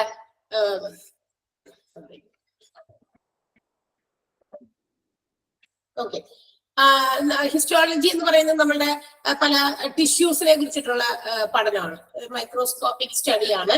മൈക്രോസ്കോപ്പിലൂടെ നമ്മുടെ ടിഷ്യൂസ് ഒക്കെ എടുത്ത് സ്റ്റെയിൻ ചെയ്ത് ചിലപ്പോ അത് ബ്രേക്ക് ചെയ്ത് സ്റ്റെയിൻ ചെയ്ത് അത് സെക്ഷൻസ് ആയിട്ട് അത് ഡിവൈഡ് ചെയ്ത് മൈക്രോസ്കോപ്പിനെ നോക്കി മനസ്സിലാക്കുന്നതിന് വേണ്ടിയിട്ടുള്ള ഒരു രീതിയാണ്, ഒരു ടെസ്റ്റിംഗ് രീതിയാണ് ഹിസ്റ്റോളജി എന്ന് പറയുന്നത്. നെക്സ്റ്റ് വൺ സീറോളജി ആണ്. അതൊരു ആന്റിബോഡി ടെസ്റ്റ് ആണ്. അതായത് നമുക്ക് പ്രീവിയസ്ലി ഏതെങ്കിലും രീതിയിലുള്ള എന്താ പറയാ ചില വൈറൽ ഇൻഫെക്ഷൻസ് കൊണ്ട് എന്തെങ്കിലും രോഗങ്ങളൊക്കെ നേരത്തെ വൈറൽ ഇൻഫെക്ഷൻസ് വന്നിട്ട് അത് എന്തെങ്കിലും വന്നിട്ടുണ്ടോ എന്ന് കണ്ടുപിടിക്കാനും, അതുപോലെ തന്നെ അതുകൊണ്ട് ഹൗ ഇറ്റ് എന്താ പറയാ റെസിസ്റ്റ്, അതിനെങ്ങനെ ആ ഒരു നമ്മുടെ ബോഡി റെസിസ്റ്റ് ചെയ്തു, ഇമ്മ്യൂൺ ചെയ്തു, ആ ഇമ്മ്യൂണിനെ എങ്ങനെ റെസിസ്റ്റ് ചെയ്തു എന്നൊക്കെ കണ്ടുപിടിക്കാനുള്ള ടെസ്റ്റ് ആണ് സീറോളജി എന്ന് പറയുന്നത്. ഓക്കെ, ആന്റിബോഡി ടെസ്റ്റ് എന്ന് പറയാം അതിന്. ആൻഡ് ഹെമറ്റോളജി ബ്ലഡ് ഡിസോർഡേഴ്സുമായിട്ട് റിലേറ്റഡ് ആയിട്ടുള്ള ടെസ്റ്റുകളാണ്. സൈറ്റോളജി എന്ന് പറയുന്നത് നമ്മുടെ സെൽസിനെ കുറിച്ച്, കോശങ്ങളെ കുറിച്ചിട്ടുള്ള പഠനം, കോശങ്ങളുടെ ഫങ്ഷൻസ്, സ്ട്രക്ചർ, അതിനെ കുറിച്ചൊക്കെ പഠിക്കുന്നതിന് വേണ്ടിയിട്ടുള്ള ടെസ്റ്റ് ആണ്. അപ്പൊ ഇങ്ങനെ പ്രധാനമായിട്ടും 6 ഏരിയാസ് അല്ലെങ്കിൽ ഫീൽഡ് ഓഫ് ടെസ്റ്റുകളാണ് ക്ലിനിക്കൽ ലബോറട്ടറീസ് പെർഫോം ചെയ്യുന്നത്. ക്ലിയർ ആയോ? ക്ലിനിക്കൽ ലബോറട്ടറി എന്താണെന്ന് മനസ്സിലായോ? ലാസ്റ്റ് എഴുതി തരാം. ബാക്ടീരിയോളജി, ബയോകെമിസ്ട്രി എന്താണെന്ന് ലാസ്റ്റ് എഴുതി തരാം, നോട്ടായിട്ട് എഴുതി തരാം, അറിഞ്ഞിരിക്കാൻ വേണ്ടി. ആർക്കെങ്കിലും എന്തെങ്കിലും കിട്ടാത്തതുണ്ടോ? എന്തെങ്കിലുമൊക്കെ ചോദിക്കണം, ഒന്നുകൂടെ പറയണം. ഏതാ പറയണ്ടേ? റംസിയ, ഏത് പറയണം?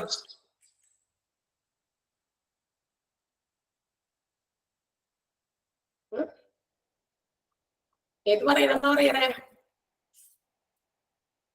പറ.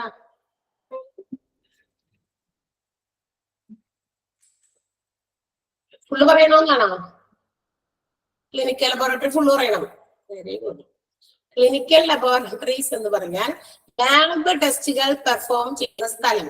ഓക്കെ, നമ്മൾ സാധാരണ ഹോസ്പിറ്റൽസിൽ പോയിട്ട് എന്തെങ്കിലും രോഗമായിട്ട് പോകുമ്പോ എന്താ പറ്റുക, നമ്മളിപ്പോ സാധാരണ ഒരു പനിയൊക്കെ വന്നു ഹോസ്പിറ്റലിൽ പോകുന്നു, അപ്പൊ ഡോക്ടർ ചെക്ക് ചെയ്യുന്നു, പരിശോധിക്കും, ടെമ്പറേച്ചർ നോക്കും, സ്റ്റെതസ്കോപ്പ് ഒക്കെ വെച്ച് നോക്കും, കുറച്ച് മരുന്നൊക്കെ അതൊക്കെ പറഞ്ഞ് തന്നിട്ട് പോയിക്കൊള്ളാൻ പറയും. എന്തെങ്കിലും മാറിയില്ലെങ്കിൽ വന്നാൽ മതി എന്ന് പറയും. മാറുകയാണെങ്കിൽ നമ്മൾ വരാറില്ല അല്ലെ? 2 ദിവസം 3 ദിവസമൊക്കെ മരുന്ന് മാറിയാൽ വരാറില്ല. മാറിയില്ലെങ്കിൽ നമ്മൾ തിരിച്ചു വരും. അപ്പൊ തിരിച്ച് വീണ്ടും നമുക്ക് അതേ പനിയൊക്കെ തന്നെ വീണ്ടും ഉണ്ട്, മരുന്ന് കഴിക്കുമ്പോൾ മാത്രം മാറും നമ്മൾ ഡോക്ടറെ എന്നൊക്കെ പറഞ്ഞ് നമ്മൾ പരാതിയായിട്ട് വരും. അപ്പൊ ഡോക്ടേഴ്സ് പറയും സാധാരണ അവര് ഈ പനിയൊക്കെ വരുമ്പോ വൈറൽ ഫീവർ ഒക്കെ ആണെന്ന് വിചാരിച്ചിട്ട് കൊടുക്കുന്ന ചില മരുന്നുകളൊക്കെ ആയിരിക്കും നമുക്ക് തന്നുവിട്ടിരിക്കാം. അപ്പൊ അതാണെന്ന് വിചാരിച്ചിട്ടായിരിക്കും. പക്ഷെ എല്ലാവർക്കും അതുപോലെ മാത്രമായിരിക്കുന്നില്ല. ചിലവർക്ക് ചിലപ്പോൾ ചില രോഗങ്ങളുടെ ഒരു സിംറ്റം ആയിരിക്കാം, ലക്ഷണം മാത്രമായിരിക്കാം, എന്തെങ്കിലും വേറെ രോഗങ്ങളുടെ. അപ്പൊ അത്തരം എന്തെങ്കിലും രോഗമാണോ എന്ന് കണ്ടുപിടിക്കണമെങ്കിൽ ഇതേപോലെ തന്നെ വീണ്ടും വന്ന് സ്റ്റെതസ്കോപ്പ് വെച്ച് തെർമോമീറ്റർ വെച്ച് പനി നോക്കിയിട്ട് കാര്യമുണ്ടോ? ഇല്ല. അപ്പൊ നമ്മൾ അത് നോക്കി കഴിഞ്ഞപ്പോ അത് അവിടെ അതിന് വേണ്ടിയിട്ടാണ് മരുന്നത്. പക്ഷെ ഓൾറെഡി പനി മാറുന്നില്ല എന്ന് മനസ്സിലായ പിന്നെ അവർ പറയുന്നത് നമ്മുടെ ബ്ലഡോ യൂറിനോ എന്തെങ്കിലുമൊക്കെ എടുത്ത് ബോഡിയിൽ നിന്ന് എന്തെങ്കിലും ഫ്ലൂയിഡ് ഒക്കെ എടുത്തുകൊണ്ട് വെച്ച് ടെസ്റ്റ് ചെയ്തിട്ട് അതിന്റെ റിസൾട്ട് വരട്ടെ, എന്നിട്ട് ഇനി ബാക്കിയുള്ള ട്രീറ്റ്മെന്റ് പറയാം എന്ന്. അപ്പൊ അതിനുവേണ്ടി പ്രധാനമായിട്ട് ലാബിൽ നടത്തുന്ന ടെസ്റ്റുകളുടെ പേരാണ് പറഞ്ഞത്. ഇത് bacteriology, biochemistry, histology, serology, haematology, cytology. Bacteriology എന്ന് പറഞ്ഞാൽ റിലേറ്റഡ് ടു ബാക്ടീരിയ എന്നർത്ഥം. ഈ ബാക്ടീരിയ കൊണ്ടുണ്ടാകുന്ന പല ഡിസീസസ് ഉണ്ടെങ്കിൽ കണ്ടുപിടിക്കണമെങ്കിൽ ബാക്ടീരിയോളജി ടെസ്റ്റ് നടത്തുന്നത്. ക്ലിയർ ആയോ? അതെന്താ പറയണേന്ന് കണക്ട് ചെയ്യാൻ പറ്റുന്നുണ്ടോ? ബാക്ടീരിയോളജി എന്ന് പറയുന്നത് ബാക്ടീരിയാസ് കൊണ്ടുണ്ടാകുന്ന ഡിസീസസ് എന്താണെന്ന് അറിയാൻ വേണ്ടിയുള്ള ടെസ്റ്റ്. പ്രധാനമായിട്ടും 6 ടെസ്റ്റുകളാണ് ലാബിൽ നടത്തുന്നത്. അതിൽ ആദ്യത്തെ ബാക്ടീരിയോളജി, ബാക്ടീരിയാസ് എന്തെങ്കിലും ശരീരത്തിൽ കടന്നു കൂടുന്നതിന്റെ ആ ഒരു ആഫ്റ്റർ ഇഫക്റ്റ് കൊണ്ടുണ്ടാകുന്ന രോഗം, അത് ബാക്ടീരിയോളജി ടെസ്റ്റ് ആണ്.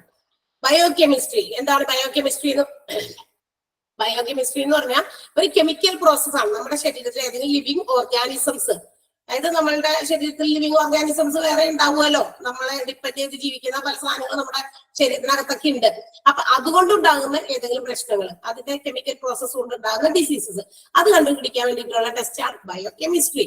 Histology microscopic സ്റ്റഡിയാണ്. ഞാൻ നേരത്തെ പറഞ്ഞു, അതായത് നമ്മുടെ ടിഷ്യൂസിന് ഏതെങ്കിലും തരത്തിൽ നമ്മുടെ ശരീരത്തിൽ ഒരുപാട് കലകളൊക്കെ ഉണ്ടല്ലോ, ആ ടിഷ്യൂസിൽ ഉണ്ടാകുന്ന അസുഖങ്ങൾ മൈക്രോസ്കോപ്പിലൂടെ നോക്കി പഠിച്ച് കണ്ടെത്തി കാര്യങ്ങൾ മനസ്സിലാക്കുന്നത്. സീറോളജി എന്ന് പറയുന്നത് ഒരു ആന്റിബോഡി ടെസ്റ്റ് ആണെന്ന് ഞാൻ പറഞ്ഞു. അത് പ്രീവിയസ്ലി നമുക്ക് നേരത്തെ ഏതെങ്കിലും വൈറൽ ഇൻഫെക്ഷൻസ് ഉണ്ടായിട്ടുണ്ടോ, അതുകൊണ്ട് അതിനെ എങ്ങനെയാണ് നമ്മുടെ ശരീരം, ബോഡി എങ്ങനെ അതിനെ റെസിസ്റ്റ് ചെയ്തു എന്ന് കണ്ടുപിടിക്കാനുള്ള ഒരു ആന്റിബോഡി ടെസ്റ്റ് ആണ് സീറോളജി എന്ന് പറയുന്നത്. ഹെമറ്റോളജി എന്ന് പറയുന്ന ബ്ലഡിന്റെ ഡിസോർഡേഴ്സിനെ കുറിച്ച് പഠിക്കുന്ന ടെസ്റ്റാണ്. ആൻഡ് സൈറ്റോളജി എന്ന് പറയുന്നത് നമ്മുടെ സെൽസ്, കോശങ്ങളിലെ കോശങ്ങളെ കുറിച്ചിട്ടുള്ള പഠനമാണ്. സെൽസ്, സെല്ലിന്റെ സ്ട്രക്ചർ, ഫങ്ഷൻസ്, ഇത്തരം ടെസ്റ്റുകളാണ് ലാബിലും നടക്കുന്നത്. ആകെ 6 ടെസ്റ്റുകളാണ് നടക്കുന്നത്. എന്തിന് ടെസ്റ്റ് നടത്തുന്നതാണ് അടുത്ത സെന്റൻസ് എഴുതിയേക്കണേ. To assist the medical staff, medical സ്റ്റാഫിനെ സഹായിക്കാൻ വേണ്ടി. കാരണം രോഗത്തിന് മരുന്ന് കൊടുത്തിട്ട് മാറുന്നില്ല. അപ്പൊ അങ്ങനെയാണെങ്കിൽ ഈ രോഗമല്ല ശരിയായ രോഗം, ഈ രോഗത്തിന്റെ പ്രധാനപ്പെട്ട കാരണം വേറെ ഉണ്ട് എന്ന് കണ്ടുപിടിക്കാൻ വേണ്ടി ഡോക്ടേഴ്സ് ടെസ്റ്റിന് നമുക്ക് എഴുതി തരും.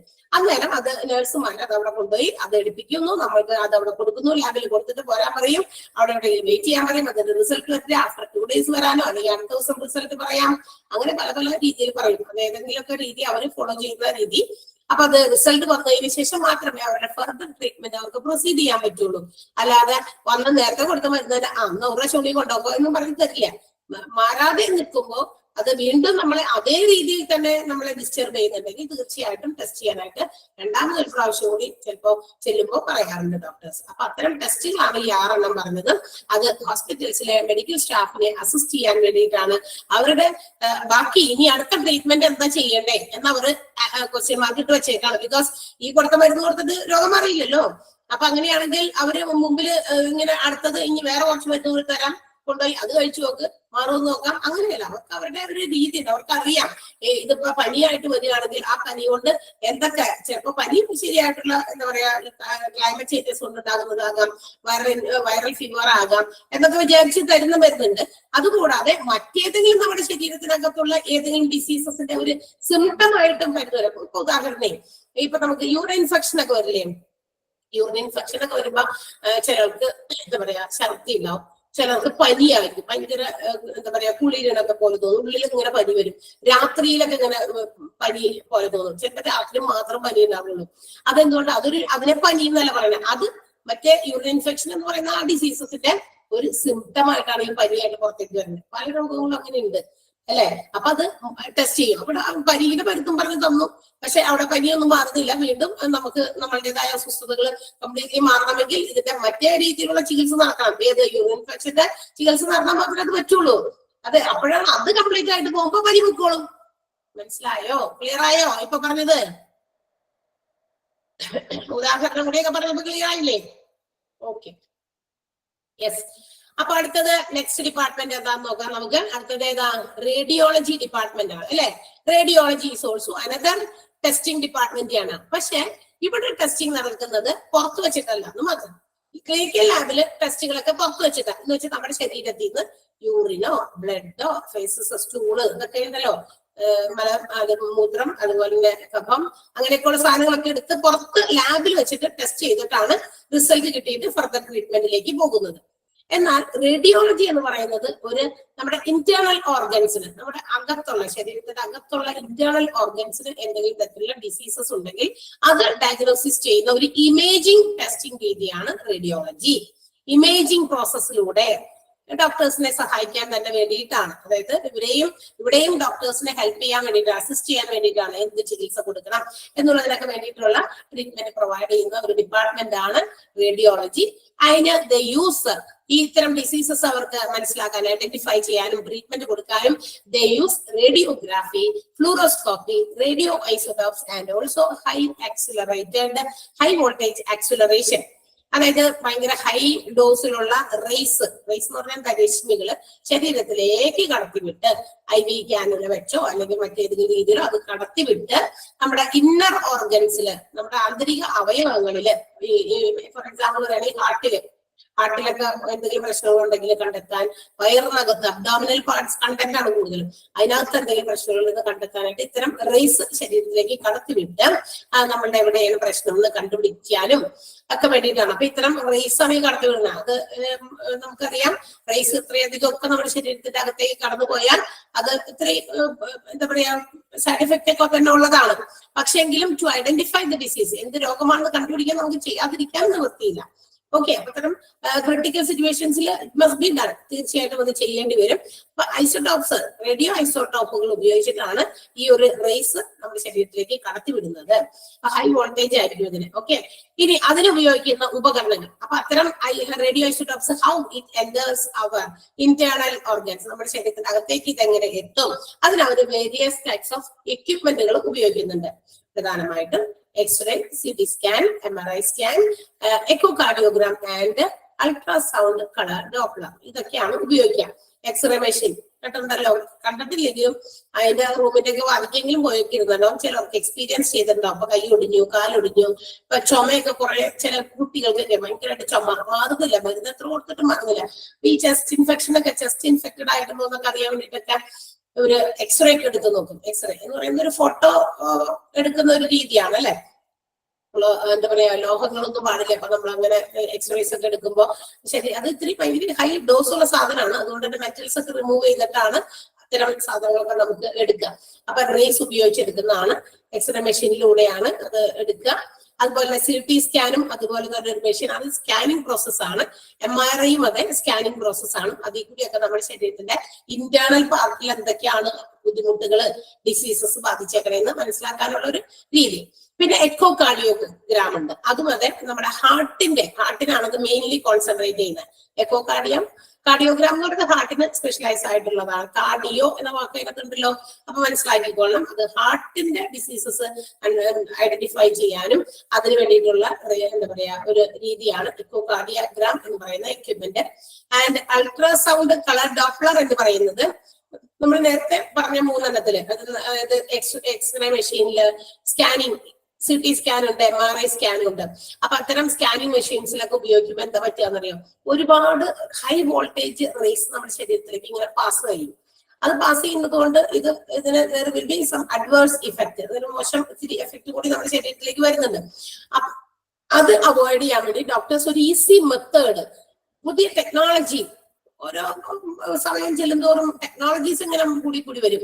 ഇപ്പൊ നമ്മള് ഇരിക്കുന്ന ടെക്നോളജി ആവൂല, ഇനി അടുത്ത 10 കൊല്ലം കഴിയുമ്പോ നമ്മളൊക്കെ എന്താ പറയാ ഏതെങ്കിലുമൊക്കെ സമയത്ത് അല്ലെങ്കിൽ എവിടെയൊക്കെ ഉണ്ടോന്ന് അറിയില്ല. ആ സമയമാകുമ്പോഴേക്കും ചിലപ്പോ ഈ ടെക്നോളജി ഒക്കെ മാറിയിട്ടുണ്ടാകും. ഇതൊക്കെ ഈ CT സ്കാനും MRI സ്കാനും എന്നൊക്കെ പറഞ്ഞ് നമ്മളിപ്പോ വലിയ സ്കാനിങ് ഒരു മെഷീനാണ്, ഫുൾ ബോഡി ചെക്ക് ചെയ്യാനുള്ള, ഇന്റേണൽ ഓർഗൻസിന് എന്തെങ്കിലും പ്രശ്നങ്ങളുണ്ടോ എന്ന് കണ്ടുപിടിക്കാനുള്ള ഒരു രീതിയാണ് MRI എന്നൊക്കെ നമ്മൾ വിചാരിക്കും. അപ്പൊ ഈ രീതി അല്ലാതെ കുറച്ചുകൂടി ഇഫക്റ്റീവ് ആയിട്ടുള്ളതും എന്നാൽ അധികം നമ്മുടെ ബോഡിക്ക് സൈഡ് എഫക്റ്റുകൾ കൊണ്ടുവരാത്തതുമായിട്ടുള്ള ടെക്നോളജീസ് അങ്ങനെ വരും, കൂടുതൽ ഡെവലപ്പ് ചെയ്തു വരും. മനുഷ്യനല്ലേ ഇരിക്കുന്നത്, എന്തായാലും മനുഷ്യന്മാർക്ക് കണ്ടുപിടിക്കാൻ പറ്റാത്തൊന്നുമില്ല. മനുഷ്യന്റെ ബുദ്ധിയിൽ ഒത്തിരി കാര്യങ്ങളും ആശയങ്ങളും ചിന്താഗതികളും ഒക്കെ ഉണ്ട്. അപ്പൊ അതനുസരിച്ച് ഡെവലപ്മെന്റ് വരും. അപ്പൊ അങ്ങനെ ഒരു ഡെവലപ്ഡ് ആയിട്ടുള്ള ഒരു ഈസി ടെക്നിക്കാണ് ultrasound colour Doppler. And here they are not using x-rays or injections. ഇവിടെ പെയിൻഫുൾ ആകുന്ന ഇഞ്ചക്ഷൻസോ എക്സ്റേസിന്റെ സൈഡ് എഫക്റ്റുകളോ ഇല്ലാതെ ഒരു എന്താ പറയാ ചെക്ക് ചെയ്യുന്ന അല്ലെങ്കിൽ ഇന്റേണൽ ഓർഗൻസിനെ ബാധിക്കുന്ന കാര്യങ്ങൾ മനസ്സിലാക്കുന്ന ഒരു ടെക്നിക്കാണ് അൾട്രാസൗണ്ട് കളർ ഡോപ്ലർ എന്ന് പറയുന്നത്. അപ്പൊ so the important equipments which is used in radiology ഏതൊക്കെയാണെന്ന് ചോദിച്ചാൽ X-ray, CT scan, MRI scan, echocardiogram, ultrasound colour Doppler എന്ന് ഓർക്കുക. ഓക്കെ, ഇനി ഫ്ലൂറോസ്കോപ്പി എന്താണെന്ന് സംശയമുണ്ടെങ്കിൽ ഈ എക്സ്റേ തന്നെയാണ്. എക്സ്റേ മനസ്സിലായല്ലോ നിങ്ങൾക്ക്, കണ്ടിട്ടുണ്ടോ? എക്സ്റേന്റെ പടം കണ്ടിട്ടുണ്ടോ? എവിടെയെങ്കിലൊക്കെ ഒടിഞ്ഞു വീണൊക്കെ കഴിയുമ്പോ എക്സ്റേ എടുക്കാനൊക്കെ പറഞ്ഞിട്ടുണ്ടാവുമല്ലോ. ആരുടെയെങ്കിലും ബന്ധപ്പെട്ട ആരെങ്കിലും കണ്ടാൽ മതി, നമ്മുടെ തന്നെ കാണണം നിർബന്ധമൊന്നുമില്ല.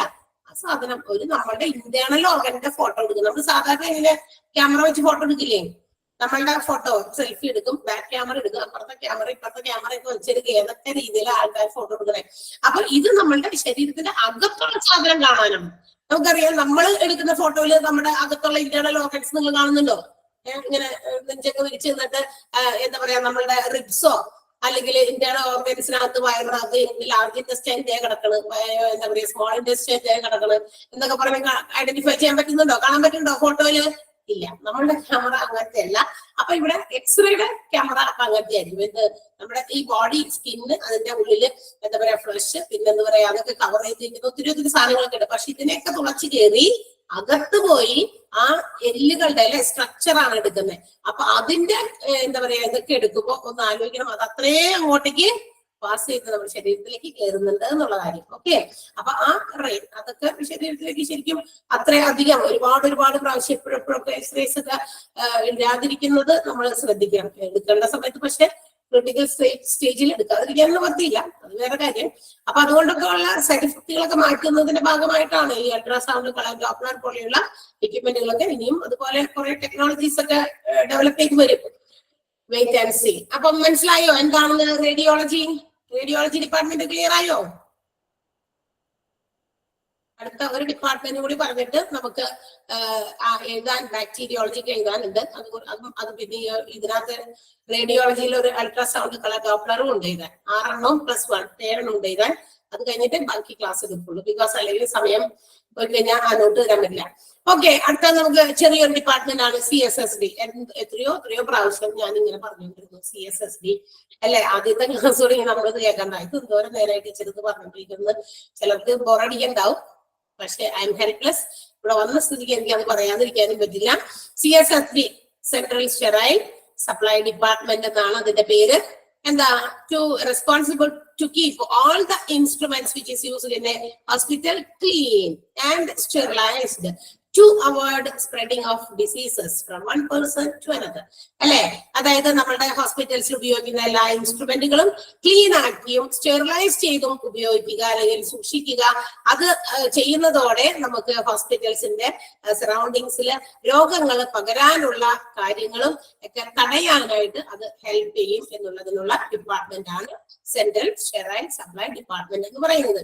അപ്പോ while sterilising or while making clean, ഈ പറയുന്ന എക്യുപ്മെന്റുകളൊക്കെ ക്ലീൻ ചെയ്യുമ്പോഴും അതുപോലെ സ്റ്റെറിലൈസ് ചെയ്യുമ്പോഴും strict procedures should be followed by the whatever it is given by the hospital. അതായത് ഇപ്പൊ നമ്മൾ സർജറി ചെയ്യുന്ന എക്യുപ്മെന്റുകളും ഉപകരണങ്ങളൊക്കെ എടുത്തിട്ട് ക്ലീൻ ചെയ്യുമ്പോഴും സ്റ്റെറിലൈസ് ചെയ്യുമ്പോഴും കൃത്യമായിട്ട് അതിന്റെ പ്രൊസീജിയേഴ്സ് ഫോളോ ചെയ്ത് ചെയ്യണമെന്ന്.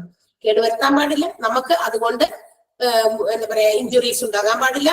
അങ്ങനെയുള്ള കാര്യങ്ങളൊക്കെ ശ്രദ്ധിക്കണം. അപ്പൊ അതൊക്കെ ശ്രദ്ധിച്ചാണ് അതിന് വേണ്ടിയിട്ട് പ്രത്യേകം എന്താ പറയാ ഒരു പ്രത്യേക രീതിയിലാണ് ഇത് ചെയ്യാം. ആദ്യം തന്നെ ഇതൊക്കെ സോർട്ട് ചെയ്യും. ഈ ഉപകരണങ്ങളൊക്കെ ഇല്ലേ ചെറുതും വലുതും ഒക്കെ ഇങ്ങനെ സോർട്ട് ചെയ്യുന്നു. അത് ട്രേസിലാക്കിയിട്ട് ആ ട്രേയിലൊക്കെ എന്തോ ഇതിലൊക്കെ എന്താ പറയാ കൃത്യമായിട്ട് അതിനൊക്കെ പല ഇതായിട്ട് അറേഞ്ച് ചെയ്തതിന് ശേഷം ഈ സ്റ്റെറിലൈസ്ഡ് യൂണിറ്റിലേക്ക് ആ സാധനത്തിലേക്ക് അതന്നെ കഴിഞ്ഞു അല്ലെ. അപ്പൊ അതിലെന്തൊക്കെയൊക്കെ വിട്ട് കൊടുത്ത് അതൊക്കെ മൊത്തം ക്ലിയർ ചെയ്ത് ലാസ്റ്റ് അത് എക്സിറ്റ് വഴി വാങ്ങിച്ച് അത് വീണ്ടും സോർട്ട് ചെയ്ത് ഏതൊക്കെ ഡിപ്പാർട്ട്മെന്റിലേക്കാണോ അവിടേക്കൊക്കെ എത്തിക്കുക. അപ്പൊ പക്ഷെ അവര് ഏത് രീതിയിലാണ് അത് സ്റ്റെറിലൈസ് ചെയ്യേണ്ടതും ഉപയോഗിക്കുമ്പോൾ അതൊക്കെ എങ്ങനെയൊക്കെയാണ് ഹാൻഡിൽ ചെയ്യേണ്ടത് എന്നുള്ള റെസ്ട്രിക്ഷൻസ് ഒക്കെ ഫോളോ ചെയ്തിട്ട് വേണം അത് ചെയ്യാനായിട്ടെന്ന് മാത്രം. അത്രേ ഉള്ളൂ. അപ്പൊ അതാണ് സെൻട്രൽ സ്റ്റെറൈൽ സപ്ലൈ ഡിപ്പാർട്ട്മെന്റ്. എന്താണെന്ന് ചാപ്റ്റർ തന്നെ പഠിച്ചു തീർന്നു എന്നാണ് പറയുന്നത്. സോ ദാറ്റ് അപ്പൊ ഇനിയിപ്പോ അധികം വിവരിക്കേണ്ട കാര്യമൊന്നുമില്ല. ഓക്കെ, ക്ലിയർ ആയല്ലോ central sterile supply department? Clear ആയോ? അടുത്ത ഡിപ്പാർട്ട്മെന്റ് ഹൗസ് കീപ്പിംഗ്. ഇതിനകത്തൊക്കെ ഇനി വലിയ പ്രത്യേകിച്ചും എക്സ്ട്രാ നോട്ടൊന്നുമില്ല. ഇപ്പൊ ക്ലിനിക്കൽ ലബോറട്ടറിയിൽ മാത്രമേ ആ ഒരു 6 എണ്ണത്തിന്റെ പേരുകൾ അങ്ങനെ എടുത്തു പറഞ്ഞത് കൊണ്ട് നമ്മൾ അത് എന്താണെന്ന് ജസ്റ്റ് അറിയാൻ വേണ്ടി എഴുതി വെക്കണം. അതർവൈസ് ഈ തന്നിരിക്കുന്ന നോട്ടൊക്കെ തന്നെ ഉള്ളൂ കേട്ടോ. അപ്പൊ അത് പറഞ്ഞ് അതൊന്ന് നോട്ട് ചെയ്ത് കഴിഞ്ഞതിന് ശേഷം സമയമുണ്ടെങ്കിൽ അടുത്ത ഡിപ്പാർട്ട്മെന്റിലേക്ക് പോകാം. ഒന്ന് വേഗം എഴുതി വെച്ച് സപ്പോർട്ടീവ് ഡിപ്പാർട്ട്മെന്റ് എന്ന് എഴുതാം. സപ്പോർട്ടീവ് ഡിപ്പാർട്ട്മെന്റ് എന്ന് എഴുതാം.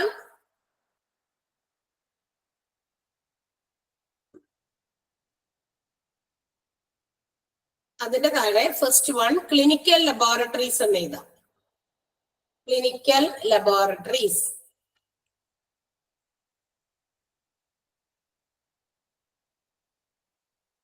അതില് ഓരോരോ കുത്തിട്ട് അങ്ങനെ എഴുതിക്കോ. ഒന്നാമത്തെ ബാക്ടീരിയോളജി സപ്പോർട്ടീവ് ഡിപ്പാർട്ട്മെന്റ് എന്ന് എഴുതണം. ക്ലിനിക്കൽ ലബോറട്ടറീസ് എഴുതണം. അതിന്റെ താഴെ ഫസ്റ്റ് വൺ എഴുതാം ബാക്ടീരിയോളജി. ഏതിൽ വന്നു എന്നൊക്കെ അറിയണ്ടേ, അതാണ്. Bacteriology.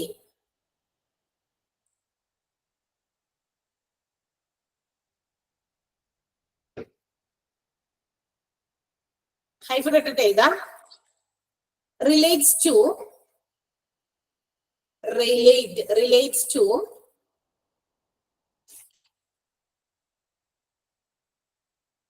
bacteria.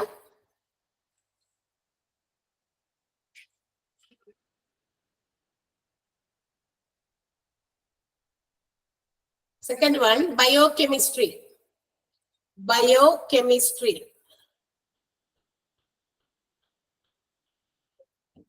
Hyphen ഇട്ടിട്ട് എഴുതാം. Chemical process related to living organisms. Just ഒന്ന് അറിയാൻ വേണ്ടി മാത്രമാണ് കേട്ടാ. ഇതൊന്നും നമുക്ക് പരീക്ഷയില്ല. നിങ്ങൾ ആ പേരുകൾ എന്തായാലും അറിഞ്ഞിരിക്കണം. ഏതൊക്കെ ടെസ്റ്റുകളാണ് ലാബിൽ നടക്കുന്നതെന്ന് 6 പേര് മറക്കണ്ട. ജസ്റ്റ് ഒന്ന് അറിഞ്ഞിരിക്കാൻ നമുക്ക് എന്താണെന്ന് മനസ്സിലാക്കി വെക്കാലോ. Biochemistry, chemical process relating to living organisms. Next one, histology.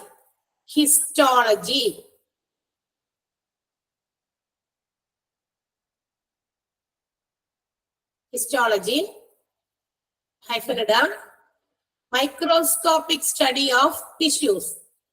Microscope എന്ന് ഇതാ, ഈ വേണ്ട, IC എന്നിടാം. Microscopic study of tissues. ടിഷ്യൂസിനെ കുറിച്ച് മൈക്രോസ്കോപ്പിലൂടെ പഠനം നടത്തുക. അതാണ് histology. Next one, serology.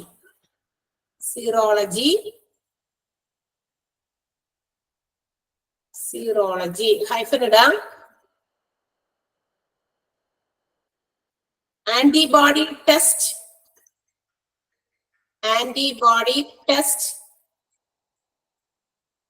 to ascertain previous viral infections.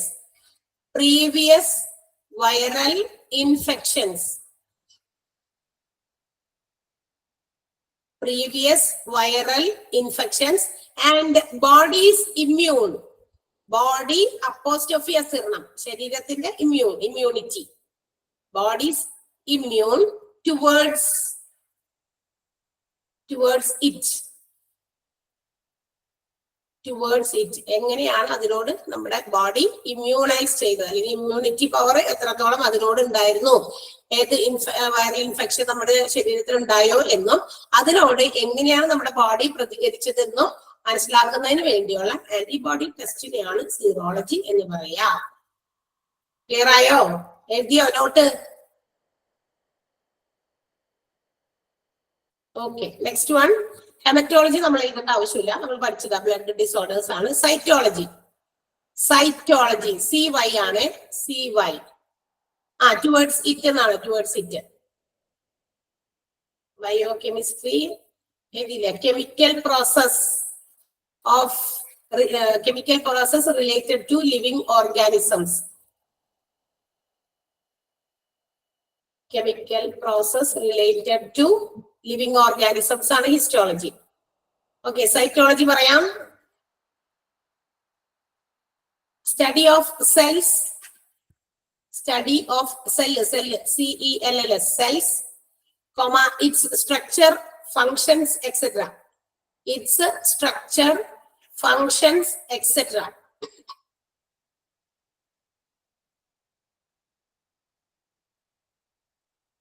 Structure, functions, etc. കഴിഞ്ഞില്ലേ? അടുത്തത് റേഡിയോളജി എന്ന് എഴുതാം. റേഡിയോളജിയില്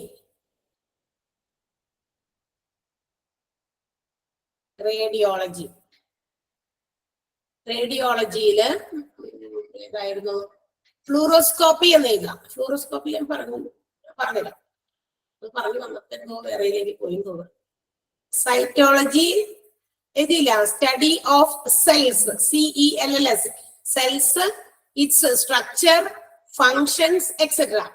സെല്ലിന്റെ സ്ട്രക്ചർ, അതിന്റെ ഫങ്ഷനുകൾ എന്തൊക്കെയാണെന്ന് പഠിക്കുന്നതാണ് സൈറ്റോളജി.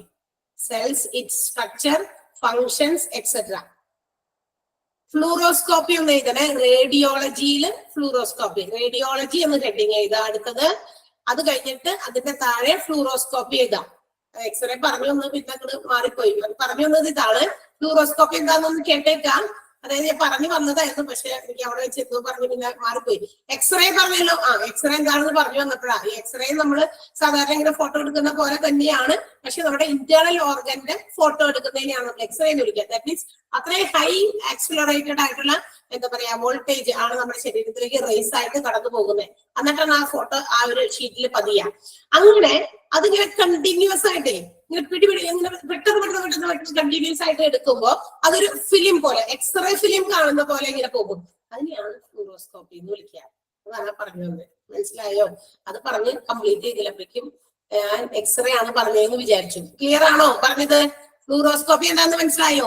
എക്സ്റേ തന്നെ നമ്മള് മോണിറ്ററിൽ അതിനെ എന്ത് ചെയ്യുന്നു, കണ്ടിന്യൂസ് ആയിട്ട് പെട്ടെന്നുള്ള ആ ഒരു ഇമേജസ് ഇങ്ങനെ പാസ് ചെയ്ത് പോകുമ്പോൾ അതൊരു ഫിലിം ലൈക്ക് ആയിട്ട് ഒരു മൂവി, ഒരു എക്സ്റേ മൂവി കാണുന്ന പോലെ ആ വിഷൻ നമുക്ക് ഇങ്ങനെ മനസ്സിലാവും. കാരണം പണ്ടൊക്കെ എങ്ങനെയാ സിനിമ പിടിച്ചിരുന്നത്?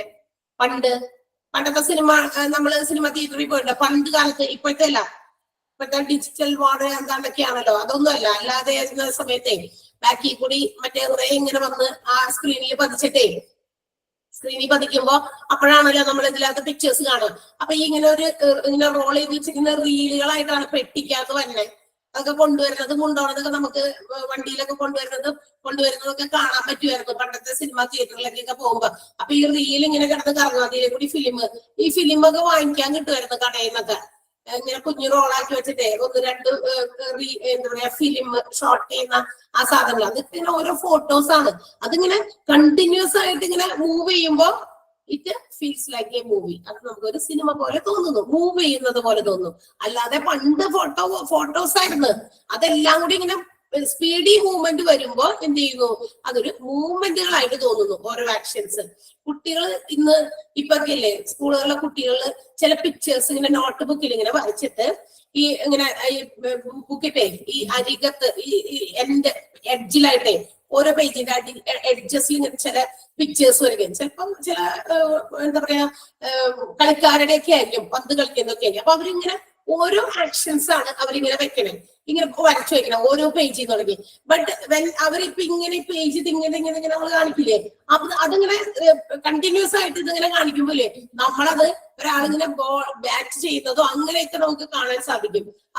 കുട്ടികളെ അങ്ങനെ കാണിച്ച് ഞാൻ പലപ്പോഴും കണ്ടിട്ടുണ്ട്. അപ്പൊ അതാണ് പറഞ്ഞത്. അപ്പൊ continuous movement of any image makes as A ഒരു മൂവി പോലെ നമുക്ക് ഫീൽ ചെയ്യും. അതുപോലെയുള്ള ഒരു ഇതാണ് നമ്മുടെ ഫ്ലൂറോസ്കോപ്പി എന്ന് പറയുന്നത്. അപ്പൊ ഒന്ന് എഴുതി വെച്ചേക്കാം, ഫ്ലൂറോസ്കോപ്പി എന്ന് പറയുന്നത് എന്താന്ന് എഴുതിയേക്കാം കേട്ടോ. റേഡിയോളജിയിലെ fluoroscopy.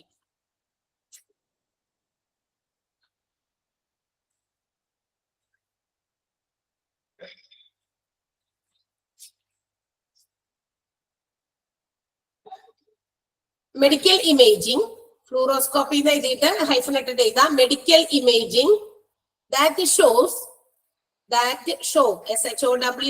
shows a continuous X-ray image, a continuous തുടർച്ചയായ X-ray image on a monitor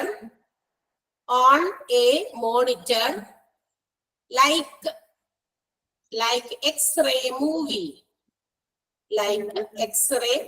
അതിനെയാണ് നമ്മൾ ഫ്ലൂറോസ്കോപ്പി എന്ന് വിളിക്കുക. Okay, medical imaging that shows continuous X-ray image on a monitor like X-ray movie.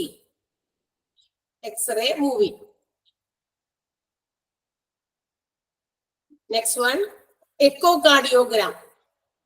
അടുത്തത് echocardiogram.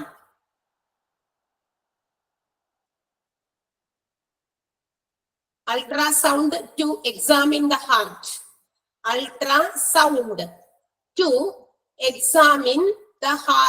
ഹാർട്ടിനെ പരിശോധിക്കാനുള്ള അൾട്രാസൗണ്ട് ആണ് ഇതിനകത്ത്.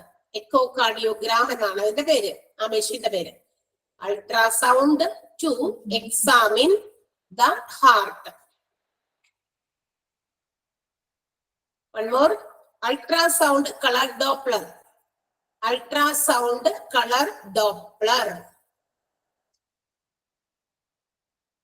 Ultrasound color Doppler. EC technology.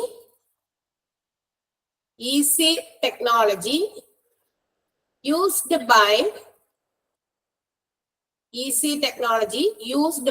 doctors.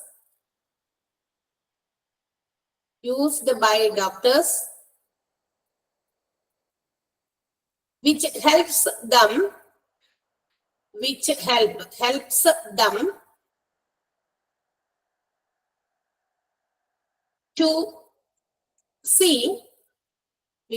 them to see what is going on inside our body. What is going on inside our body? To see what is going on inside our body without X-rays and injections. Without X-rays and injections. എക്സ്റേയും ഇഞ്ചക്ഷനും ഒന്നും ഉപയോഗിക്കാതെ ഒരു easiest way of എന്താ പറയാ imaging ആണ്, അല്ലെങ്കിൽ കണ്ടുപിടിക്കുന്ന രീതിയാണ് internal ഓർഗൻസിന് വന്നിരിക്കുന്ന എന്തൊക്കെ ബുദ്ധിമുട്ടുകളാണെന്ന് മനസ്സിലാക്കാനുള്ള ഒരു രീതി. കിട്ടിയല്ലോ?